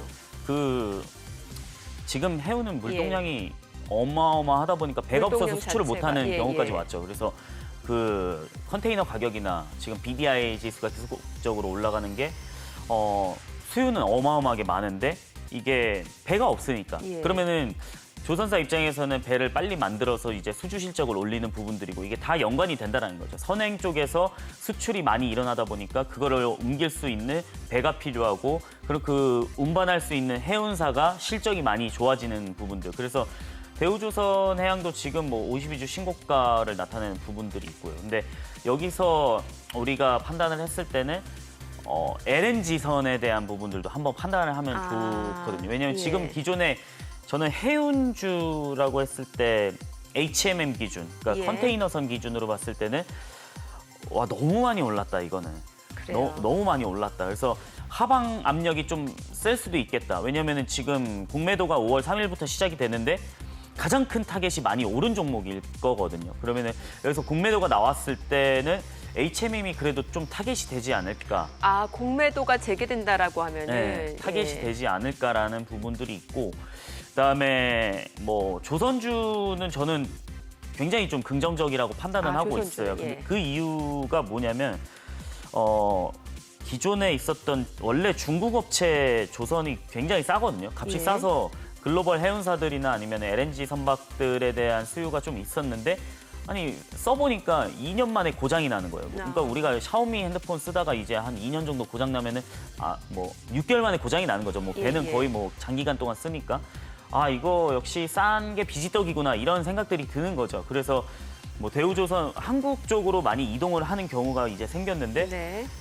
LNG선도 물론 그것에 대한 긍정적인 측면들 그리고 카타르가 LNG 생산량의 대부분을 차지해요. 네. 근데 카타르가 이 뭐 가스에 대한 부분들이 사실 계속적으로 좀 늘어날 수 있다라는 부분들이 있고 계속적으로 시추를 많이 하고 있고 그러면 이게 친환경적인 부분들에서 긍정적인 지표들이 나온다라는 거죠. 그러면은 네. LNG 선박과 LNG 추진선 이 부분들이 우리나라는 좀 많이 강점이거든요. 그게 네. 이제 대우조선해양의 가장 큰 강점이고 여기서 한 가지 부품주까지 짚어드리면 동성와인텍, 그러니까 예. LNG 본행제를 생산하고 있는 동성와인텍은 이 조선을 만들 때, 이 선박을 만들 때 같이 들어갈 수 있다는 거죠. 그래서 네. 실적 측면에서 이게 같이 연결이 된다라고 보시면 좋을 것 같습니다. 예. 자, 그럼 조선주에 대해서 저희가 전략을 세워봤고 또 경기 민감주 쪽으로 지금 좀 눈을 약간 돌려야 된다라는 말씀이신 거잖아요. 그런 측면에서 최근에 철광석 가격도 그렇고 뭐 구리 가격도 계속해서 올라가고 있는데 이 준비한 자료를 보면서 저희가 좀 전략을 세워보면 좋을 것 같은데요. 이제 원자재 슈퍼사이클이 지금 예. 나타나는 거는 맞잖아요. 근데 철광석 가격이 1년 전과 비교를 했을 때 59% 정도 올라왔고, 그다음에 동 가격, 그러니까 구리 가격이 한 84% 정도 상승을 했었는데 포스코가 그래서 3월 대비해가지고 한 180% 정도 상승을 했었습니다. 근데 지금 뭐 풍산 같은 경우에도 굉장히 많이 올라왔죠. 근데 네. 저는 이제 구리도 한번 집중을 하면 좋다라고 보고 있는 게, 이게 대장주는 그래도 풍산이죠. 풍산이나 그 지주회사인 풍산홀딩스, 그다음에 뭐 이구산업이나 뭐 대창이 있는데, 결국에는 저는 구리 가격은 더 갈 수밖에 없다. 예. 왜냐면은 철광석도 수요 기반한 베이스에서 가격이 끌어올린 부분인데, 구리도 지금 똑같거든요. 왜냐면은 중국 쪽에서 빨아들이고, 그러면은 이게 또 친환경적인 부분들까지 쓰이는 게, 아까 제가 말씀드린 이제 동박도 네. 구리로 베이스로 만드는 부분도 있기 때문에 이게 또 2차 전지에 들어가요. 2차 전지 핵심 소재에 들어가는데, 그래서 이 동박을 얼마나 얇게 쓰느냐에 따라서 그 기술력이 좀 다르기는 한데, 그럼 구리가 이렇게 많이 쓰이는데 지금 구리를 가장 많이 생산하고 있는 칠레를 좀 판단했을 때는 지금 좀 공급에 대한 리스크가 있습니다. 더 가격이 올라갈 수 있다는 얘기네요, 구리 가격이. 그렇죠. 왜냐면은 지금 칠레가 인구가 한 2천만 명 정도 되는데 네. 신규 확진자가 한 6천 명 정도 나오고 있어요. 그러니까 칠레는 보통 구리를 광부들이 캐거든요. 직접 그 광산에 들어가가지고. 네네. 근데 거기서 이제 마스크도 안 쓰고 이러다 보면 확진에 대한 리스크가 굉장히 크다라는 거죠. 그렇죠. 그러면은 공급에 대한 리스크, 수요는 이만큼 많은데 공급이 못 달리다 보니까 우리 구리를 생산하는 업체 입장에서는 행복하죠. 그러니까 이쪽을 선택하느냐. 너네 뭐 이쪽에서 9,000달러 부르는데 이쪽에서 10,000달러 불러? 오케이, 공급해줄게. 이렇게 얘기를 할 수가 있기 때문에 그 갑과 을의 위치에서 지금 어떻게 보면 구리 공급 업체가 좀 갑의 위치에 있다는 거죠. 그래서 네.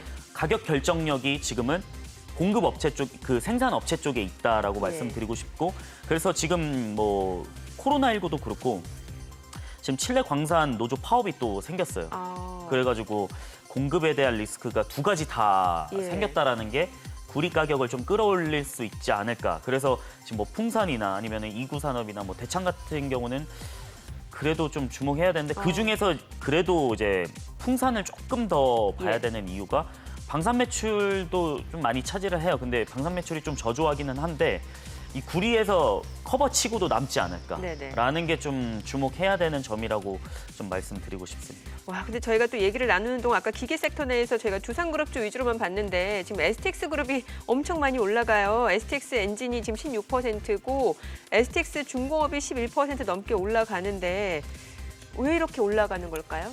그 STX 같은 경우에도 어떻게 보면은 뭐 선박에 대한 부분들, 선박에 대한 선박에 대한 부분들이 있다 보니까 지금 뭐 대우조선해양도 굉장히 많이 올라가죠. 근데 예. 그 무게의 차이죠. 얼마만큼 무거우냐, 가벼우냐. STX는 조금 가벼운 부분들이 있다 보니까 그러네요. 뭐 지금 시가총액이 그래도 많이 올라와봤자 뭐 2,800억 정도거든요. 그래서 좀 가벼워서 좀 빨리 슈팅이 나오는 부분들이 있다라고 좀 판단을 하시면 좋을 것 같고, 근데 이게 전반적인 섹터에 대한 긍정적인 부분들이 있다 보니까 개별 종목들이 슈팅이 나오는 부분들이 생기는 거죠. 그래서 지금 STX나 뭐 대우조선해양이나 조선사들은 사실 굉장히 좀 긍정적인 부분들이 많아졌다라고 말씀드리고 싶습니다. 카카오 좀 여쭤볼게요. 카카오 뭐 카카오페이하고 카카오뱅크 뭐 자회사 지금 상장 기대감이 맞물려 있어요. 어제 많이 올랐고 오늘은 좀 차익 실현 물량이 나오는데 어때요? 이 플랫폼 관련주 전략 좀 세워주세요. 플랫폼은 계속 가져가야 된다라고 말씀. 그럼 네이버 카카오 중에 뭐가 더 좋다고 보시는 거예요? 항상 저는 카카오를 말씀드리는 게, 그러니까 경기 민감주 잠깐 말씀을 드렸지만은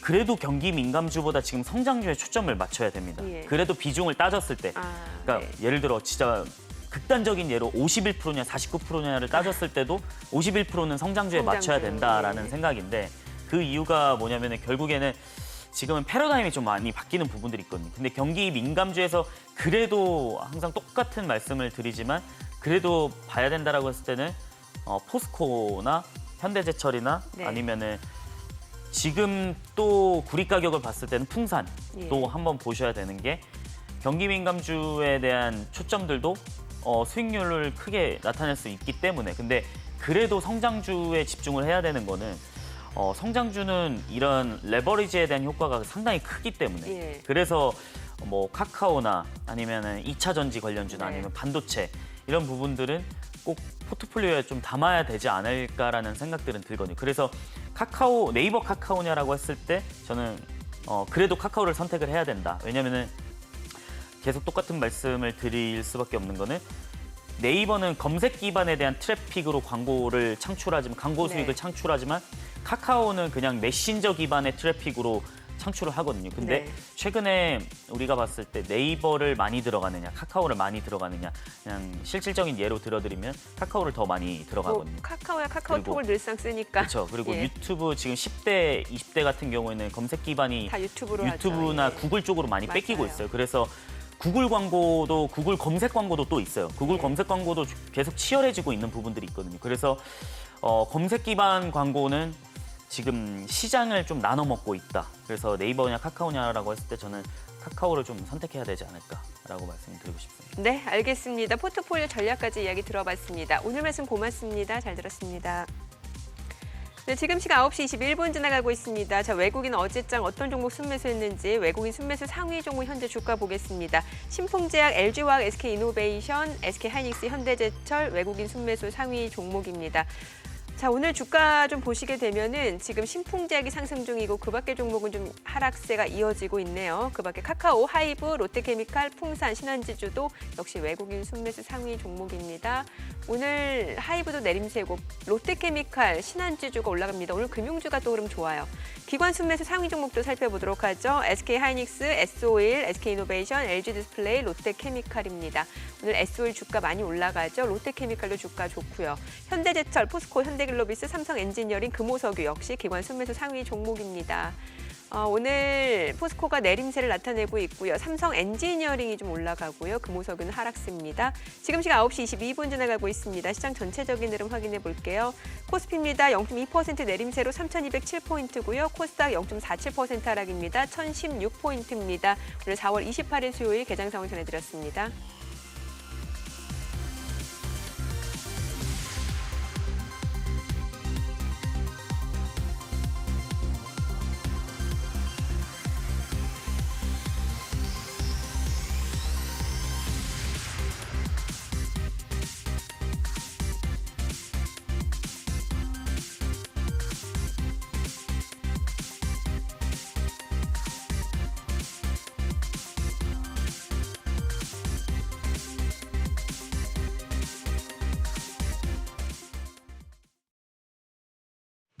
이슈의 흐름을 살펴보는 핫이슈 키워드 시간입니다.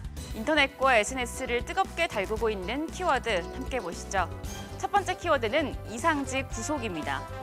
이스타항공 창업주로 횡령과 배임 등의 혐의를 받는 이상직 의원이 오늘 새벽 구속됐습니다. 21대 국회에서 현역 국회의원이 구속된 사례는 이번이 두 번째인데요. 이 의원은 이스타항공에 430억 원대 손해를 끼치고 회사 돈 38억 원을 횡령한 혐의, 그리고 자신의 딸의 고급 외제차 운영비 등을 회사 돈으로 처리한 혐의 등을 받고 있습니다. 법원은 이와 관련해 주식의 시가나 채권 가치 등 일부 다툼의 여지가 있지만 혐의 사실에 대한 소명이 충분하고 이 의원이 증거를 인멸할 우려가 있다며 영장 발부 이유를 밝혔습니다. 이 의원 구속에 따라 검찰의 수사에 속도가 붙을 전망입니다. 두 번째 키워드는 800명 육박입니다. 코로나19 확산세가 심상치 않습니다. 어젯밤 9시까지 집계된 신규 확진자 수가 712명으로 오늘 발표될 신규 확진자 수가 최소 700명대 중후반에서 최대 800명에 육박할 것으로 보입니다. 특정 시설 중심의 집단 감염보다는 가족이나 지인 등의 소규모 접촉을 통한 감염이 우후죽순으로 늘어나고 있는데요. 여기에 위중과 중증 환자가 증가세로 돌아서 우려가 커지고 있습니다. 보건당국은 위중증 환자 증가를 막기 위해 고위험 시설에 대한 예방 조치를 강화하고 다음 달 65세 이상 고령층 예방접종을 신속히 진행하기로 했습니다. 세 번째 키워드는 이재용 필요한 때입니다. 국정농단 사건에 연루돼 지난 1월 법정 구속된 이재용 삼성전자 부회장을 풀어줘야 한다는 여론이 커지고 있습니다. 반도체 패권 전쟁 그리고 백신 확보 전쟁을 돌파하기 위해선 이 부회장이 필요하다는 건데요. 전직 정부 고위 인사와 대학 교수 등 사회 지도층 인사를 비롯해 경제단체들도 목소리를 내고 있습니다. 한국경영자총협회와 대한상공회의소, 중소기업중앙회 등 5개 경제단체는 어제 청와대에 이 부회장의 사면을 촉구하는 건의서를 제출했습니다. 이들 단체는 기업의 본분은 투자와 고용 창출로 경제 발전에 기여하는 것이라며 이 부회장이 국가와 국민에게 헌신할 수 있도록 결단을 내려달라고 호소했습니다. 네 번째 키워드, 이성윤 수사심의위입니다. 이성윤 서울중앙지검장의 수사심의위원회 일정과 차기 검찰총장 인선이 맞물리면서 그 어느 때보다 관심이 모아지고 있는데요. 이 지검장은 김학의 전 법무부 차관 불법 출국 사건에 연루됐다는 혐의를 받고 있죠. 이 지검장에 대한 수사심의위는 검찰총장 후보군이 추려진 뒤에 열릴 것으로 보입니다. 만일 이 지검장이 최종 후보가 된다면 검찰이 총장 후보를 재판에 넘겨야 하는 사상 초유의 상황이 벌어질 수 있는데요. 이 가운데 이 지검장과 함께 근무했던 석동현 전 부산지검장은 이 지검장을 향해 순리대로 따를 건 따르고 벼슬도 이쯤에서 사양하고 마음을 비워야 한다며 사퇴를 촉구했습니다. 다섯 번째 키워드는 도보다리 풍경입니다. 4.27 판문점 선언 3주년이었던 어제 문재인 대통령이 남북 관계가 교착돼 있는 상태에 대해 안타까움을 나타냈습니다. 문 대통령은 도보다리의 풍경이 아직 눈에 선하지만 하노이 북미회담 결렬 이후 교착 상태가 장기화되고 있어 매우 안타까운 심정이라고 밝혔습니다. 그러면서 지금의 평화는 미완의 평화라고 평가하고 이제 오랜 숙고의 시간을 끝내고 다시 대화를 시작해야 할 시간이 다가오고 있다며 북한에 다시 대화의 메시지를 던졌는데요. 한편 이인영 통일부 장관은 판문점 선언 국회 비준 동의를 조만간 추진해 남북관계 제도화에 기여하겠다고 밝혔습니다. 여섯 번째 키워드는 윤석열 움직임입니다. 지난 3월 이후 공개 활동을 거의 하지 않고 있는 윤석열 전 검찰총장이 진보에서 반문 성향으로 돌아선 프리랜서 번역가 A씨와 만났다는 소식입니다. A씨는 자신의 SNS를 통해 윤 전 총장과 우연한 자리에서 만나 몇 가지 질문을 했고 진지한 답변을 받았다고 밝혔는데요. 조선일보는 정치권에서 윤 전 총장이 소셜미디어 기반 다지기에 나선 게 아니냐는 이야기도 나오고 있다고 보도했습니다. 5월 말이나 6월 초에는 여야 모두 대선 레이스가 본격화할 가능성이 큰 만큼 윤 전 총장이 이 시기에는 본격적인 움직임에 나설 것이란 관측이 나옵니다. 일곱 번째 키워드는 SKIET입니다. 올 상반기 IPO 최대어로 꼽히는 SKI테크놀로지가 오늘부터 이틀간 일반 공모주 청약을 시작합니다. SKIT가 리튬이온 배터리 분리막을 생산하는 2차 전지 기업인 만큼 투자자들의 관심이 큰 상황인데요. 금융투자업계에 따르면 SKIT는 오늘과 내일 개인 투자자를 대상으로 공모가 10만 5천 원의 공모주 청약을 진행한 뒤 다음 달 11일 유가증권 시장에 상장됩니다. 이번 청약을 통해 전체 공모주 2,139만 주 중 최대 30%인 641만 7천 주가 일반 투자자에게 배정됩니다. 오늘 마지막 키워드는 코인 환칙입니다. 가상화폐 환치기 수법 등을 통해 서울시 아파트를 불법 취득한 중국인들이 관세 당국에 무더기로 적발됐습니다. 이들은 가상화폐가 다른 나라보다 우리나라에서 유독 비싸게 거래되는 이른바 김치 프리미엄을 악용한 건데요. 이번에 적발된 중국인 C씨는 환치기 조직을 통해서 중국에서 비트코인을 매수한 뒤 한국에 있는 조직원의 전자지갑으로 전송, 이를 현금화했습니다. C씨는 불법 송금받은 돈에 국내 은행 대출 자금을 추가해 아파트를 구매한 것으로 나타났는데요. 관세청은 최근 3년 동안 이런 방식으로 서울 시내 아파트를 산 외국인 17명을 적발하면서 환치기 조직 10개를 포착해 수사하고 있다고 밝혔습니다. 지금까지 핫이슈 키워드였습니다.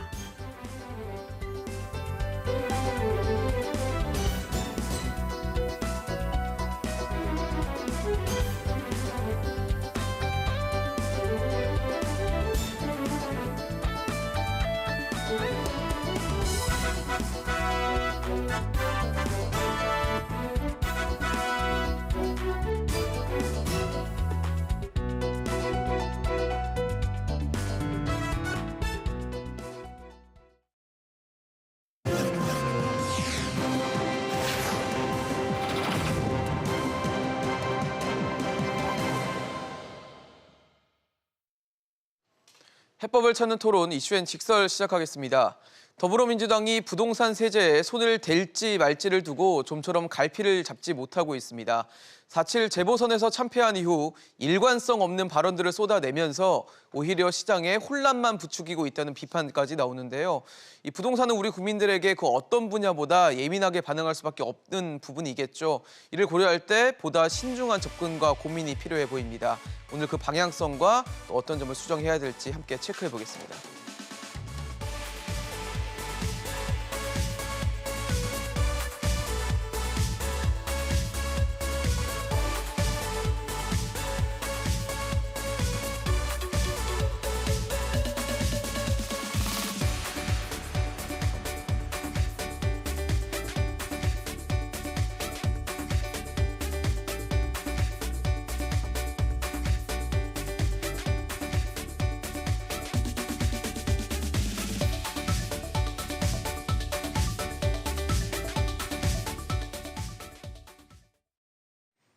네, 오늘 함께해 주실 세 분 소개하겠습니다. 경실련 부동산 건설개혁본부 김헌동 본부장, 한양대학교 도시공학과 이창무 교수, 건설경제연구원 이윤홍 책임연구원 나오셨습니다. 어서 오십시오. 네, 반갑습니다. 네, 안녕하세요.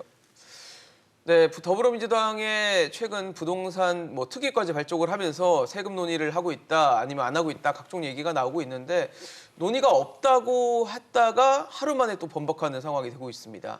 좀 여당이 좀 책임지고 발언을 해주는 그런 어떤 소신 있는 모습을 좀 보여줬으면 좋겠는데 최근의 상황들이 좀 그렇진 않은 것 같거든요. 25번 실패한 여당이 할 말이 뭐 있겠습니까? 그리고 지금 이 문재인 정부의 문제는 집값이 80%가 올랐는데 서울 아파트 값이 지금도 17% 올랐다고 말을 합니다.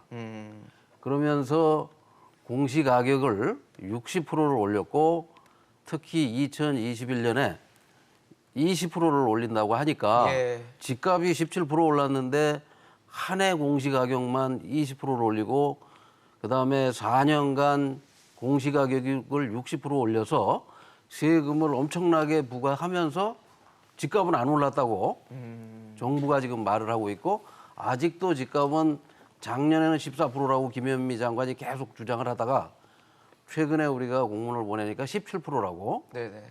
정부가 이렇게 거짓말을 하는데 가짜 통계를 내놓고 속이는데 집값이 6억에서 7억 됐다는 얘기입니다. 17%가 올랐다면 그럼 1억 올랐는데 세금은 공시가격은 네.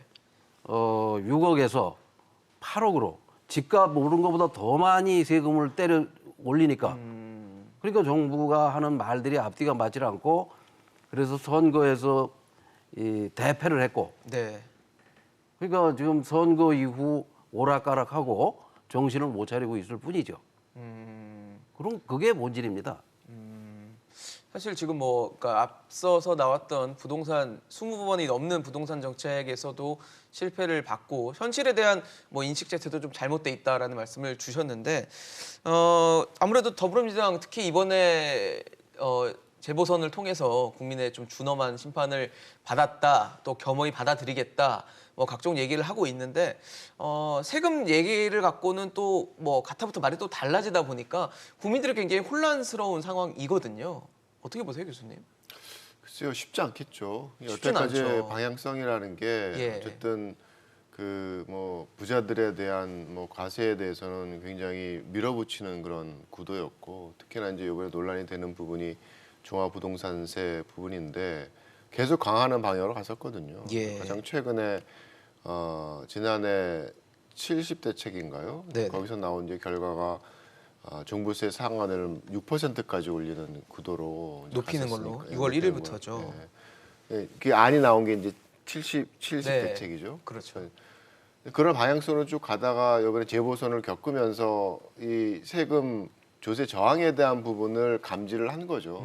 그래서 뭔가 좀 어떤 방향성의 전환이 있어야 되겠다라고 인식을 하는데 네. 그게 구성원들이 모두 하루아침에 생각을 바꿀 수가 있겠습니까? 제 입장에서는 분명히 논란이 있을 수밖에 없는 상황이라고 생각을 하고요. 이제 그런 과정 속에서 다만 합리적인 그런 그동안 지나치게 몰아붙였던 그런 부동산 조세에 대한 방향성을 좀 전환시킬 수 있는 나름대로 좀 합의를 만들 수 있는 기간이 됐으면 좋겠어요.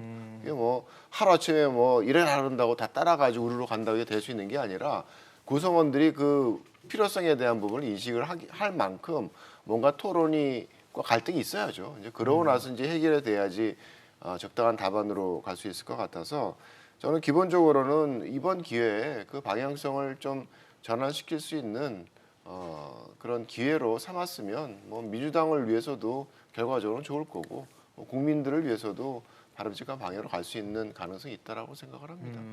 사실 저는 그런 생각을 하거든요. 논란이 있는 게 어쩌면 당연한 이슈일 정도로 굉장히 어려운 숙제일 수 있다는 생각은 드는데 문제는 이게 뭐 라디오라든지 아니면 언론에 나와서라든지 아니면 공식적으로 뭔가 하는 목소리들이 다 내용이 다르기 때문에 이게 국민들에게는 혼란을 줄 수밖에 없거든요. 내부에서 뭔가 혼란이 있는 거는 문제가 없을 수 있지만 이게 공식적으로 국민들이 들을 수 있는 자리에서 그런 얘기가 나오다 보니까 이게 뭐 도대체 어떻게 하겠다는 얘기냐라는 식의 받아들일 수밖에 없다는 생각이 드는데 연구원님께서는 어떻게 보고 계십니까? 일단 3년 동안 보면 집값이 2배 이상 크게 올라다 보니까 상승하다 보니까 서울 중심지 대부분의 아파트가 이제 크게 공시가 올라갔거든요. 그래서 서울 중심지에 가지고 있는 그 주민들 입장에서는 굉장히 세금 부담이 크게 되고 네. 또 주택을 구입하지 않은 사람들 입장에서는 정부를 믿고 기다렸는데 어떤 그 경제적으로 손실이 봤다는 어떤 입장이다 보니까 정부가 어떤 대책을 내놓더라도 어떤 공감대를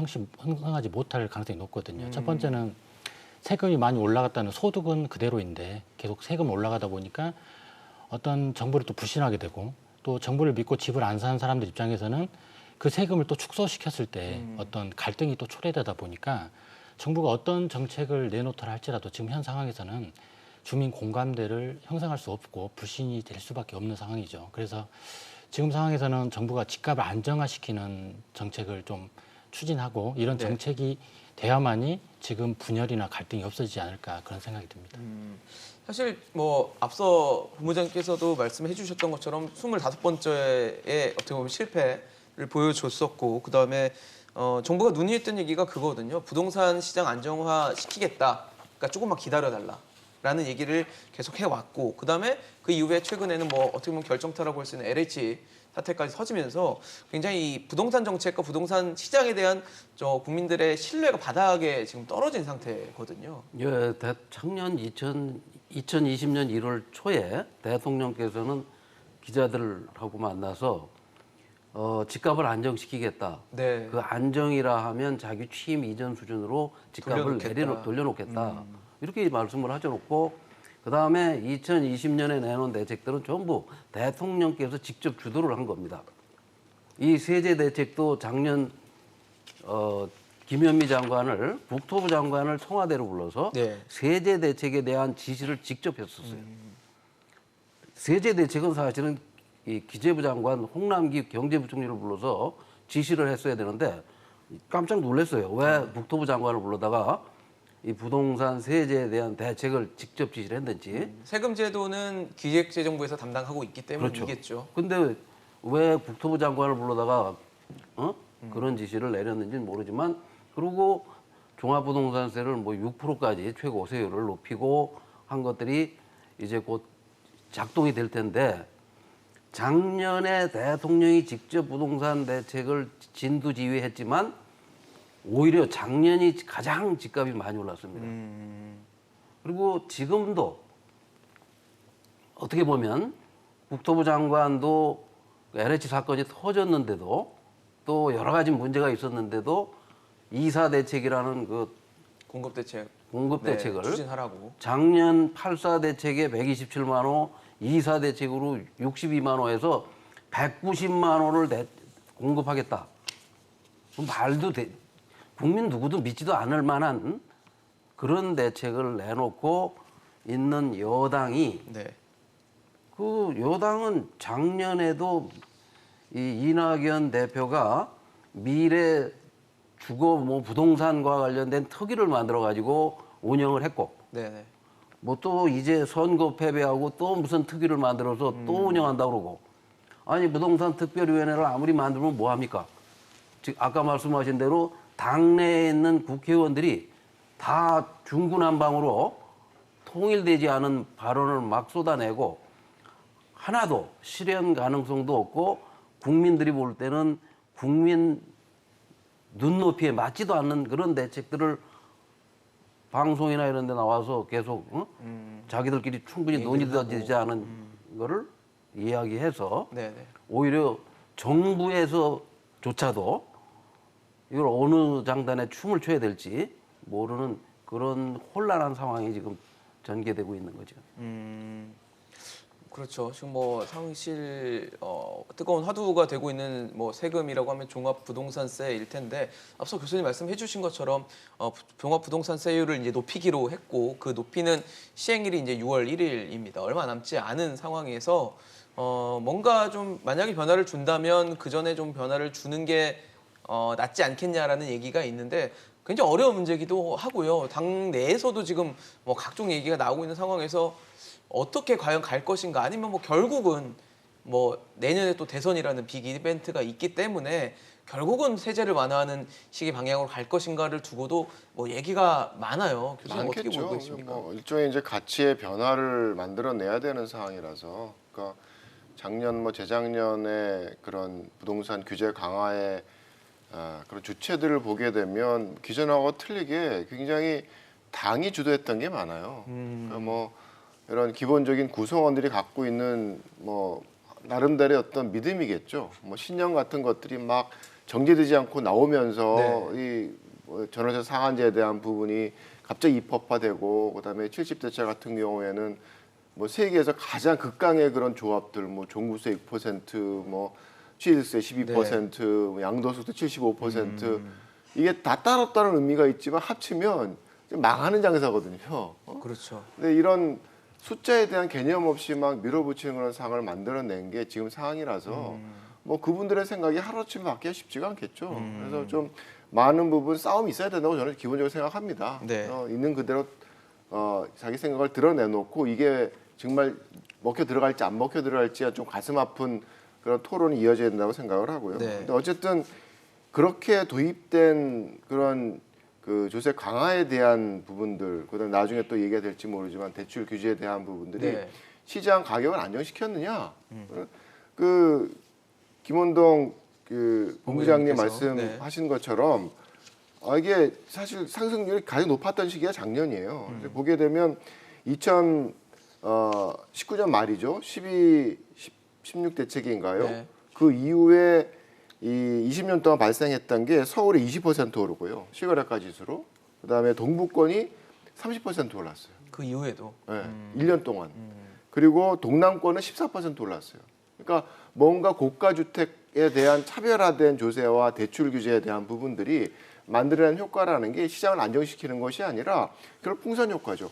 고가에 대한 규제가 강해지면 그 효과가 영향이 차고가로 넘어가게 되니까 사람들이 원하는 중산층이나 서민직들의 주택들의 가격이 더 급등하는 상황을 만들어낸 거라서 과연 이 종부세 강화라는 선택이라는 게 시장을 안정시킬 거냐에 대한 가장 기본적인 질문이 있는 거예요. 그렇죠. 그런데 지금 뭐 여당, 정부 여당이 생각하는 것은 종부세를 풀어주면 가격이 더 오를 거라고 생각을 하니까 사실은 반대거든요. 그러니까 이 종부세라는 차별화된 구도 속에서 나타나는 현상은 시장에서의 풍선 효과를 통해서 예. 서민층의 주택 가격을 오르는 효과를 만들어냈기 때문에 지금은 다른 관점에서 종부세 조정에 대한 부분을 좀 고민할 필요가 있다고 생각을 합니다. 그래서 과연 뭐 종부세 부분에 완화라는 거, 그다음에 대상 계층이 있어서의 뭐 지금 얘기하는 게 3.2%가 대상이라고 얘기를 하는데 네네. 그걸 초기에 어떤 부유세 개념에 해당되는 1%를 줄이겠다라는 선택, 뭐 이런 것들이 저는 뭐 현실적이고 시장 안정에 역효과가 낼 거냐에 대해서는 저는 좀 반대 생각이 많아요. 긍정적인 오히려, 효과가 오히려 있을 수 네, 있다는 말씀이신 거죠. 오히려 서민들이나 중산층이 원하는 주택의 가격에 대해서는 상대적으로 안정시킬 수 있는 기제가 분명히 있다고 생각을 합니다. 사실 뭐 종부세 기준이 정해진 게 한 12년, 13년 정도 됐기 때문에 그때부터 또 이 많은 집값이 오르면서 종부세의 대상자가 되는 분들도 많이 늘어난 건 사실이거든요. 이런 상황에서 뭔가 세제를 만진다라는 것 자체가 필요하다라는 목소리도 분명히 힘을 얻고 있는데 연구원님께서 보시기에는 뭐 당위성이 좀 있다고 보십니까? 예, 제가 생각하기에는 본부장님하고 교수님하고 말씀을 많이 해주셨는데 일단 정부가 선행적인 목적으로 주택을 안정시키기 위해서 정책을 내놓는 게 시장에서 통하지 않는 어떤 정책을 많이 발표를 했거든요. 예. 그러면서 가격은 많이 오르고 첫 번째 가장 큰 목적은 개발을 억제를 하다 보니까 신규 공급이 잘 진행되지 않았고 두 번째는 대출 규제를 강하게 하다 보니까 실질적으로 돈 있는 사람들은 어떤 그 특혜를 또 다시 누리고 그렇죠. 현금 부자들만 집을 그렇죠. 살 수 있다라는 그런, 예, 인식들이 생겼죠. 그런 어떤 문제가 있다 보니까 반대로 가격이 이제 상승을 하게 됐죠. 그래서 지금 상황에서 9억이라는 그 기준이 굉장히 어떤 시대적으로 지금 가격 오른 상승으로 기준을 본다면 너무 이렇게 낮은 가격이 아닐까. 그래서 기준을 좀 올리고 그리고 좀 완화시키는 방법이 시장에서 더 흐름을 더 좋게 하지 않을까 그런 생각이 듭니다. 그 숫자를 좀 더 추가를 하면 예, 예. 그러니까 이게 뭐 저는 자료 데이터를 가지고 시장을 보니까 근데 70 대책이라는 게 강화된 종부세에 대한 안이 나온 거거든요. 그렇죠. 그 이후에만 보더라도 7개월밖에 안 됐어요. 근데 2021년 2월까지 서울이 14% 올랐어요. 실거래가 집값이. 네. 실거래 그다음에 기준으로. 동북이 17% 올랐어요. 7개월 동안. 강남은 동남권인 강남 4구도 12% 올랐어요. 그러니까 문제가 뭐냐면 고가 주택에 대한 과세를 하면 그 부분 안정될 수 있다는 거예요. 근데 문제가 결국 수요가 어디 가겠어요? 고가 주택에 대한 부담이 커지면 차고가로 넘어가는 현상이 그렇죠. 발생할 수밖에 없는 거거든요.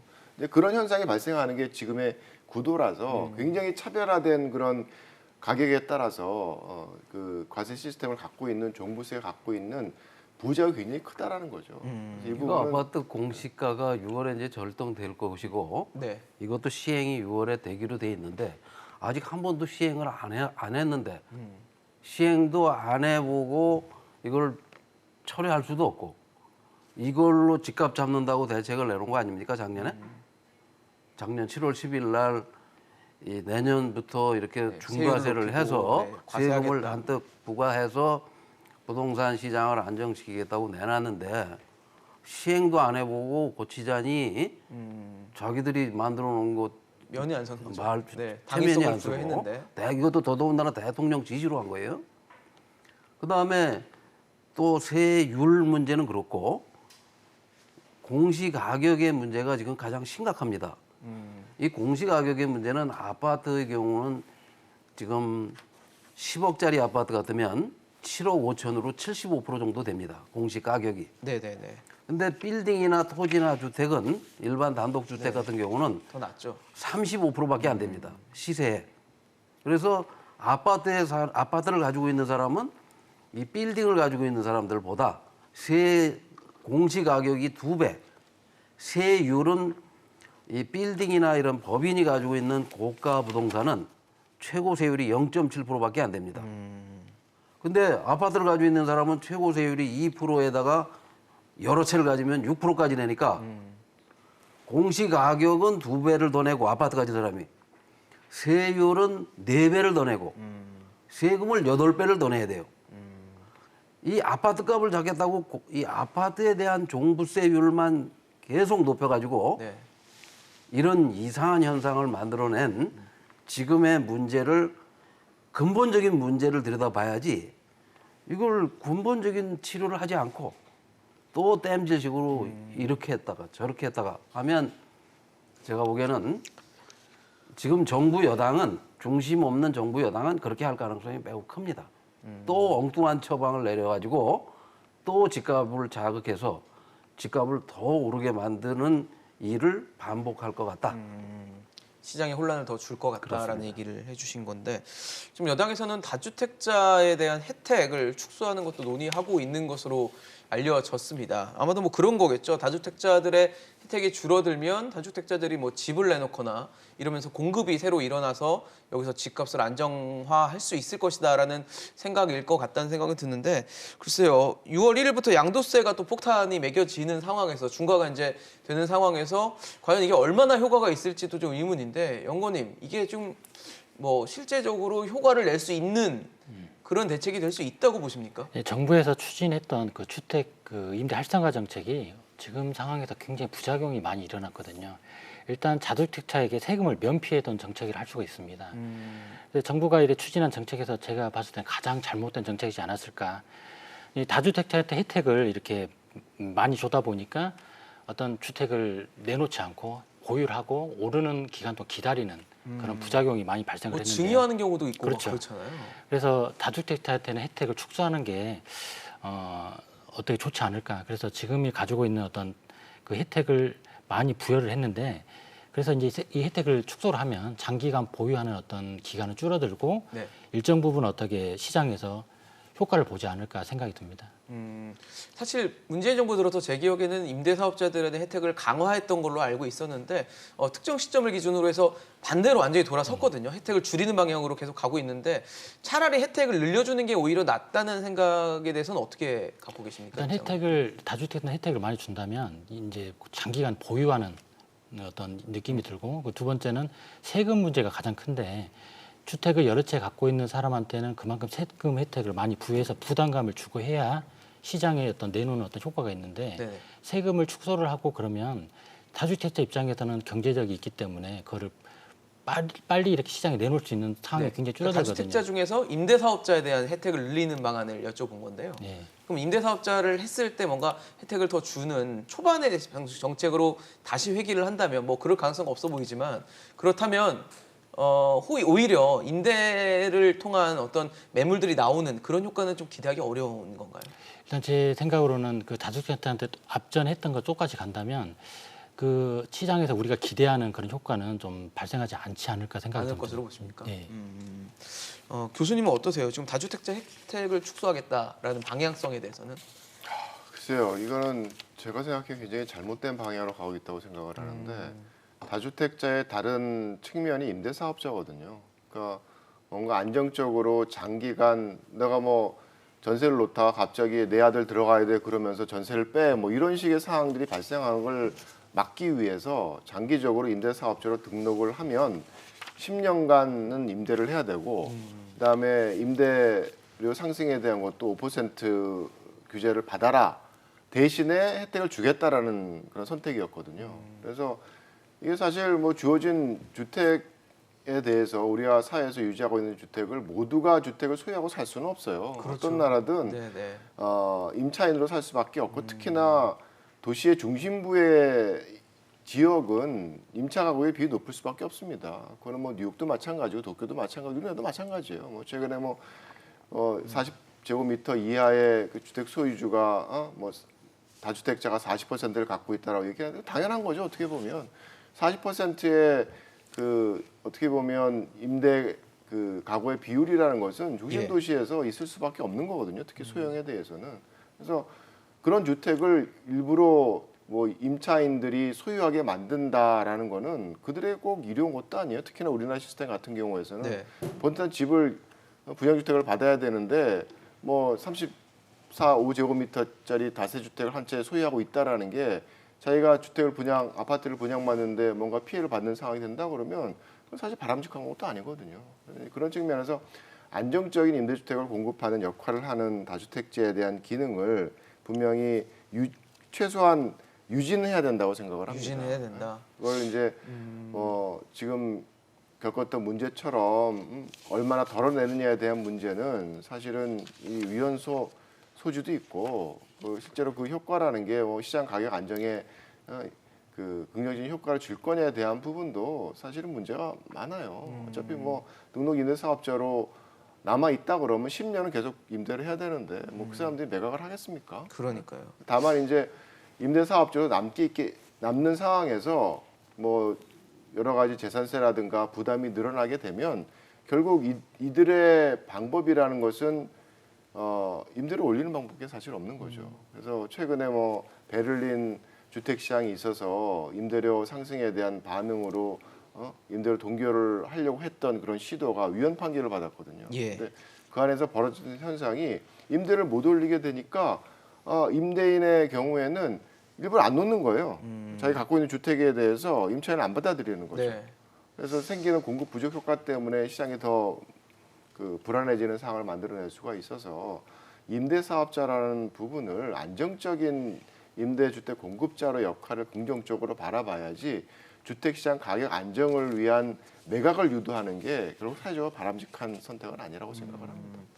사실 근데 정부는 문재인 대통령의 뭐 입을 통해서도 얘기했던 것처럼 다주택자와 이 투기꾼이라는 표현을 쓰잖아요. 그 동일시하는 측면들이 있기 때문에 과연 다주택자에 대해서 어떻게 나설지는 좀 의문이라는 생각이 들거든요. 이 정부 들어와서 그 임대사업자 특혜예요. 이거는 집을 한 채 가진 사람, 한 12억짜리 집을 가진 사람은 1년에 한 500만 원의 보유세를 내는데 네네.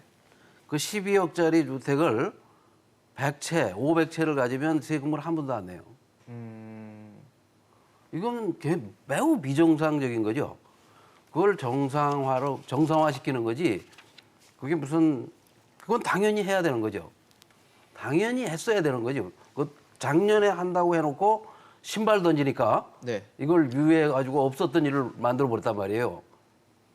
그러니까 정부가 내놓은 정책 중에 잘못된 정책이고 그 잘못된 정책으로 지난 3년간 주택을 이 사람들이 100만 채를 사들였어요. 100만 채를 사들였다는 거는 부산에 있는 주택만큼을 다 사들인 거예요. 그래서 이 사람들이 버스를 타고 다니면서 주택을 쇼핑하듯이 사는 바람에 주택 매물이 다 사라져 버려가지고 네네. 주택 가격이 폭등을 했는데 네. 주택 가격을 폭등시킨 근원을 작년에 고치겠다고 해놓고 신발 던진다고 그걸 다시 그대로 놔뒀다가 이제 와서 그 특혜를 줄인다는 건 당연한 조치고 세제 특혜뿐 아니라 지금 임대사업자에게는 대출 특혜가 있습니다. 개인은 50% 대출해 주던 걸 40%로 줄여놓고 임대사업자는 80%까지 대출을 해줬어요. 지금 임대사업자들은 집값의 80%를 대출을 받고 있어요. 3주택 이상은 대출을 전부 회수해야 됩니다. 아, 그렇게 회수를 해서 해야 된다고요? 그럼요.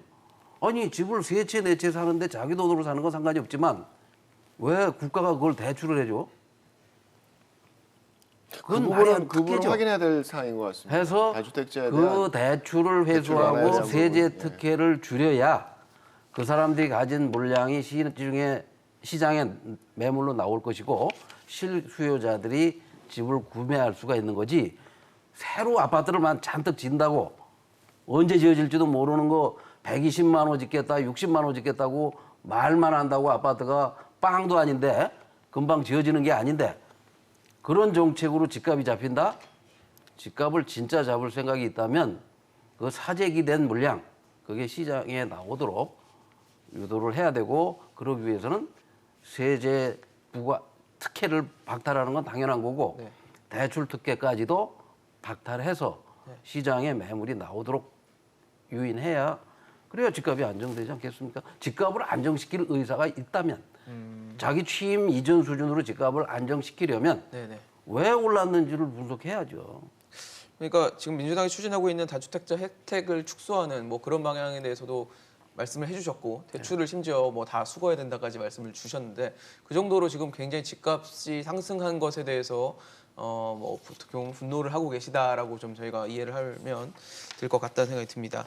앞서 말씀하신 대로 대출 규제 얘기를 해주셨는데 최근에 대출이 계속적으로 좀 강화되는 그러니까 문턱이 높아지다 보니까 뭐 무주택자 또 실소유자도 대출 받기가 굉장히 어려워지면서 오히려 이제 집이 필요한 분들도 집을 얻기 어려워지는, 집을 사기 어려워지는 그런 상황이 되다 보니까 지금 이제 이 대출 규제를 좀 완화하는 방안 쪽으로 검토를 하고 있다라는 내용도 나오고 있습니다. 근데 좀 걱정이 되는 게 대출 규제가 완화가 되면 뭐 그런 걱정을 하잖아요. 소위 말하는 영끌 같은, 그러니까 이제 쉽게 좀 더 상대적으로 쉬워지는 대출 구조가 된다면 이제 대출을 어떻게든 받아서 또 다시 집을 사는, 그래서 집값이 또 오르는 뭐 이런 상황이 되는 것에 대한 우려도 하지 않을까라는 생각이 드는데 교수님 이게 합리적인 좀 의심이라고 보십니까? 그 시장에 나오지 말고 그냥 집안에 집콕하고 살면 되겠네요. 그러면 좋은데 참 그게 뭐 어려우니까. 여러 가지 그 정부에서 원하는 규제가 예. 너무 다방면으로 강한 규제를 갖고 있어서 그러니까 사실 대출 규제에 대한 부분은 대출의 건전성을 유지하는 게 사실 일차적인 목적이거든요. 근데 우리나라는 그거를 가격을 조정하기 위한 수단으로 굉장히 과하게 써왔던 게 문제점의 당초 시작이죠. 목적과는 좀 다르게 네, 쓰인 거죠. 그래서 사실은 앞에서 내 숫자를 얘기를 했지만 대출 규제에 대한 부분이 도입된 게 그 투기 과열지구인가요? 그래서 뭐 6억, 9억 이하는 40, 9억에서 15억은 20, 15억 이상은 제로. 빌 수가 없는 거죠. 이제 그런 상황을 만들어낸 그런 결과라는 게 아까 말씀드렸던 것처럼 상대적으로 고가 주택이 많은 강남은 상승률이 뭐 20% 수준으로 유지가 되고 네.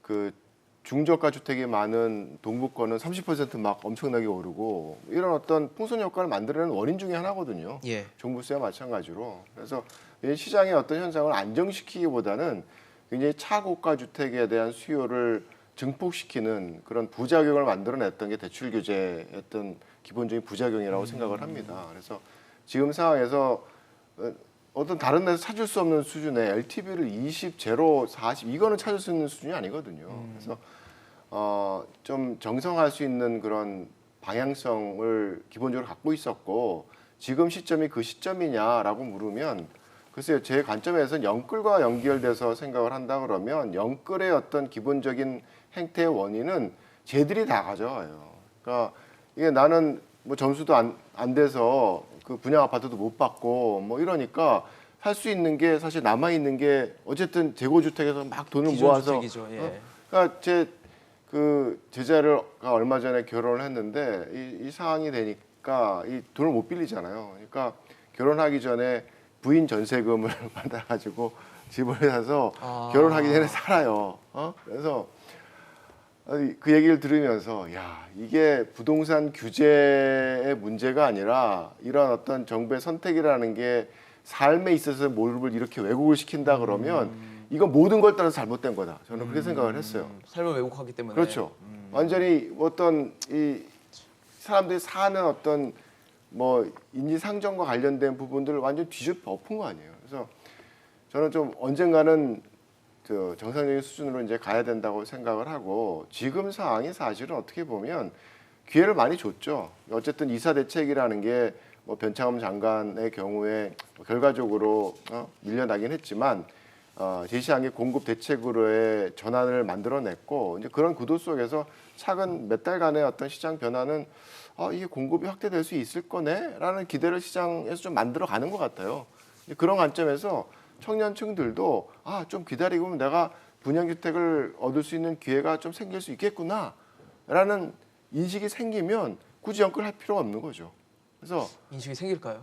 글쎄요, 그럼 봐야죠. 네. 어쨌든 지금 상황에서 뭐 재건축 규제 완화에 대한 부분도 그렇고 재개발도 그렇고 뭐 3기 신도시에 대한 어떤 분양도 그렇고 사람들의 기대가 없지는 않은 것 같아요.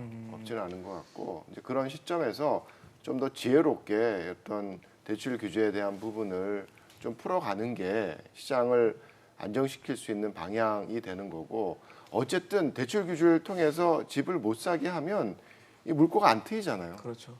그래서 사람들로 하여금 계속 안 사고 기다리게 한다라는 얘기는 가격을 더 상승시킬 수밖에 없는 상황을 만들어내거든요. 그래서 알겠습니다. 좀 그런 변화를 만들어낼 수 있는 뭐 촉진제랄까 이게 이제 대출 규제에 대한 부분을 좀 손을 댐으로써 시작할 수 있는 그런 포인트가 되지 않을까 생각을 합니다. 네, 사실 뭐 집값이 너무 많이 올랐기 때문에 이제 뭐 대출 없이 집 산다는 건 사실 뭐 말이 안 되는 상황이 됐고, 근데 그런 상황에서 뭐 무주택자라든지 실수요자들의 집을 뭐 대출할 수 있는 여지를 많이 줄이다 보니까 이분들이 이제 집을 살 수 있는 어떤 희망조차 이제 잃어가는 상황이 돼버린 게 아닌가라는 좀 씁쓸한 생각이 좀 드는데, 역시 대출 규제 완화는 필요하다는 입장이신지도 궁금해요, 연구원님. 일단 대출 규제를 완화한다는 거는 이제 소득에 이제 비례를 해야 되는데 대출 규제 안 한다 그러면 일단 부동산 가격이 상승 국면으로 됐을 때는 괜찮은데 하락 국면으로 진행됐을 때는 금융권의 자산 건전성에 문제가 생길 수도 있거든요. 그렇기 때문에 금융권에서는 대부분 DTI, DSR을 지키는 이유가 그 소득에 대해서 유지가 돼야만이 상환 능력이 있다고 판단하는 겁니다. 네네. 그래서 일단 젊은 사람들 입장에서는 교수님 말씀하신 것처럼 가격은 계속 상승하기 때문에 내가 집을 안 사면 나는 손해다. 그런 입장이 강해서 굉장히 무리해서 집을 사는 경우가 많이 있거든요. 그래서 장기적으로 봤을 때는 일단 국가 전체적으로 보면 가격이 하락했을 경우에 국가 전체 위기가 올 수도 있어요. 그렇기 때문에 너무 무리한 어떤 규제 완화는 굉장히 좀 어려움이 있을 수 있고 일부 무주택이라든지 젊은 층 같은 경우에는 소폭으로 완화해주는 어떤 방향이 필요하겠지만 네네. 뭐 대폭으로 안 해가지고 그 사람들이 정말 집을 사는데 무리 없을 정도로 굉장히 혜택을 준다는 거는 또 사회적으로 또 혼란이 있을 수가 있고 또 국가 전체적으로 어떤 금융의 위험이 올 수도 있기 때문에 신중하게 좀 결정해야 한다고 생각합니다. 사실 뭐 지난해 코로나 시국으로 인해서 유동성이 많이 풀렸고 그 과정에서 뭐 가계부채가 많이 늘어났다라는 우려들도 있어서 이 대출 규제 완화하는 데 대한 걱정도 분명히 존재를 하거든요. 그러니까 대출 총액은 계속 늘어났습니다. 이 정부 들어와서. 근데 아까도 말씀드린 대로 그 대출을 집을 가진 다주택자, 투기꾼, 투기 세력, 임대 사업을 등록하게 해가지고 100채, 200채, 500채를 사는 사람들에게 80%를 대출해 줬으니까 그 사람들한테는 대출을 어마어마하게 늘려주고 실제 실수요자들, 집이 꼭 필요한 사람들은 오히려 대출액을 줄여놓고 40%로 네. 이렇게 정부가 금융정책을 부동산 금융정책을 잘못 쓴 거죠. 그거를 그러면 그게 이제 오래 가다 보니까 그 피해가 누구한테 나타나냐면 젊은 사람들일수록 소득이 낮은 사람일수록 대출이 더 어렵지 않겠습니까? 근데 사실은 우리나라 부동산 대출, 주택담보대출은 주택을 담보로 잡고 대출을 해주는 거기 때문에 주택을 보고 대출해 주는 거지 그 사람의 소득이나 신용도를 상환 능력보다 주택 가격이나 주택이라는 담보 물건을 보고 돈을 대출해 주는데 근데 왜 그걸 정부가 개입해가지고 몇 프로 빌려줘라 마라 이렇게 하는 거는 그게 관치금융입니다. 관치금융. 정부가 개입해서는 안 되는 거죠. 엄격히 말하면. 근데 그것도 그런 말을 은행들이 듣는 이유는 비소구 대출이 없기 때문에. 네. 제가 생각할 때는 이 젊은 사람들 최초 집을 구입하는 사람들 일정 금액 이하의 주택은 한 5억이나 10억까지는 네. 비소구 대출을 늘려서 은행들이 그 담보 대출이 아니라 자기들이 집값에 대한 모든 책임을 지게 하는 그런 식으로 전환이 돼야 되고 특히 최초 구입자나 젊은 세대들이 집을 살라고 하는 사람들에게는 집값의 한 80%까지 진짜 대출을 해줘야 그렇게 늘려줘야 된다. 실제적으로 집을 구매할 수 있는 그렇죠. 뭐 일이 생긴다는 거죠. 실수요자들. 그다음에 아까 얘기한 대로 다주택자들, 네네. 집을 3채 이상 가진 사람들은 대출을 다 회수해서 한 푼도 대출을 해주지 말아야 된다.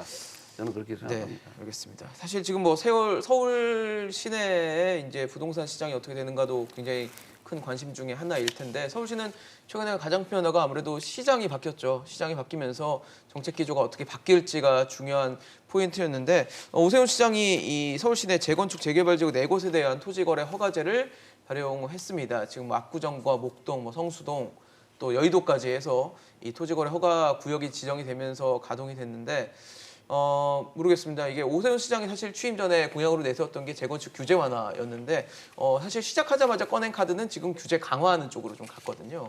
그래서 이게 과연 시장에 어떻게 과연 작용을 할지도 좀 궁금한데 교수님 어떻게 전망하십니까? 글쎄요, 이게 사실은 그 재건축 뭐 재개발 활성화라는 방향성이 이제 가져올 수 있는 뭐 나름대로의 어떤 부작용이랄까 이게 초기에 주택 가격을 상승시킬 수 있다라는 거거든요. 실제로 오세훈 시장이 오고 나서 집값이 좀 들썩들썩하긴 했습니다. 재건축 시장 위주로.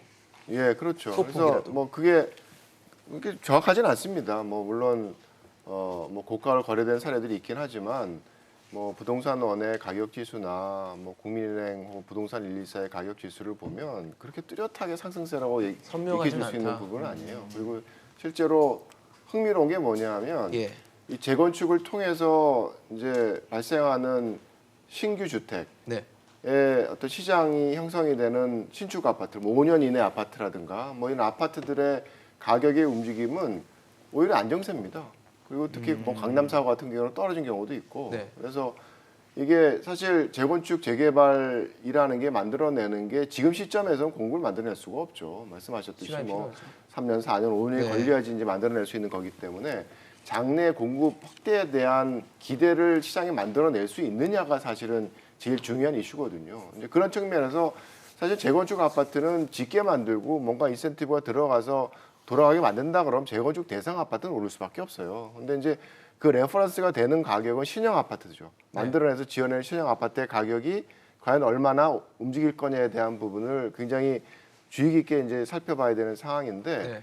그 결과물이 안정될 수 있다라는 거는 공급 확대에 대한 뭐 기대가 없지는 않다고 저는 또 한 번 생각을 합니다. 이제 그런 측면에서 얼마나 강하게 지금 시장의 가격 안정에 대한 그런 대책들을 필 거냐에 대한 수위 조절이 사실은 필요한 시점인 거죠. 이제 그런 상황에서 어쨌든 오세훈 시장의 생각에서는 불안하니까 이게 굉장히 정치적인 생명과도 연결돼 있고 막 오르고 그러면 그런 부분에서 재건축 대상이 되는 회자되고 있는 지역에 토지거래 허가구역을 도입을 해서 최소한 대상 아파트들의 가격 상승에 대한 부분은 좀 통제를 해보겠다라는 의사인 것 같아요. 그래서 생각보다는 좀 반응이 그렇게 미미해요.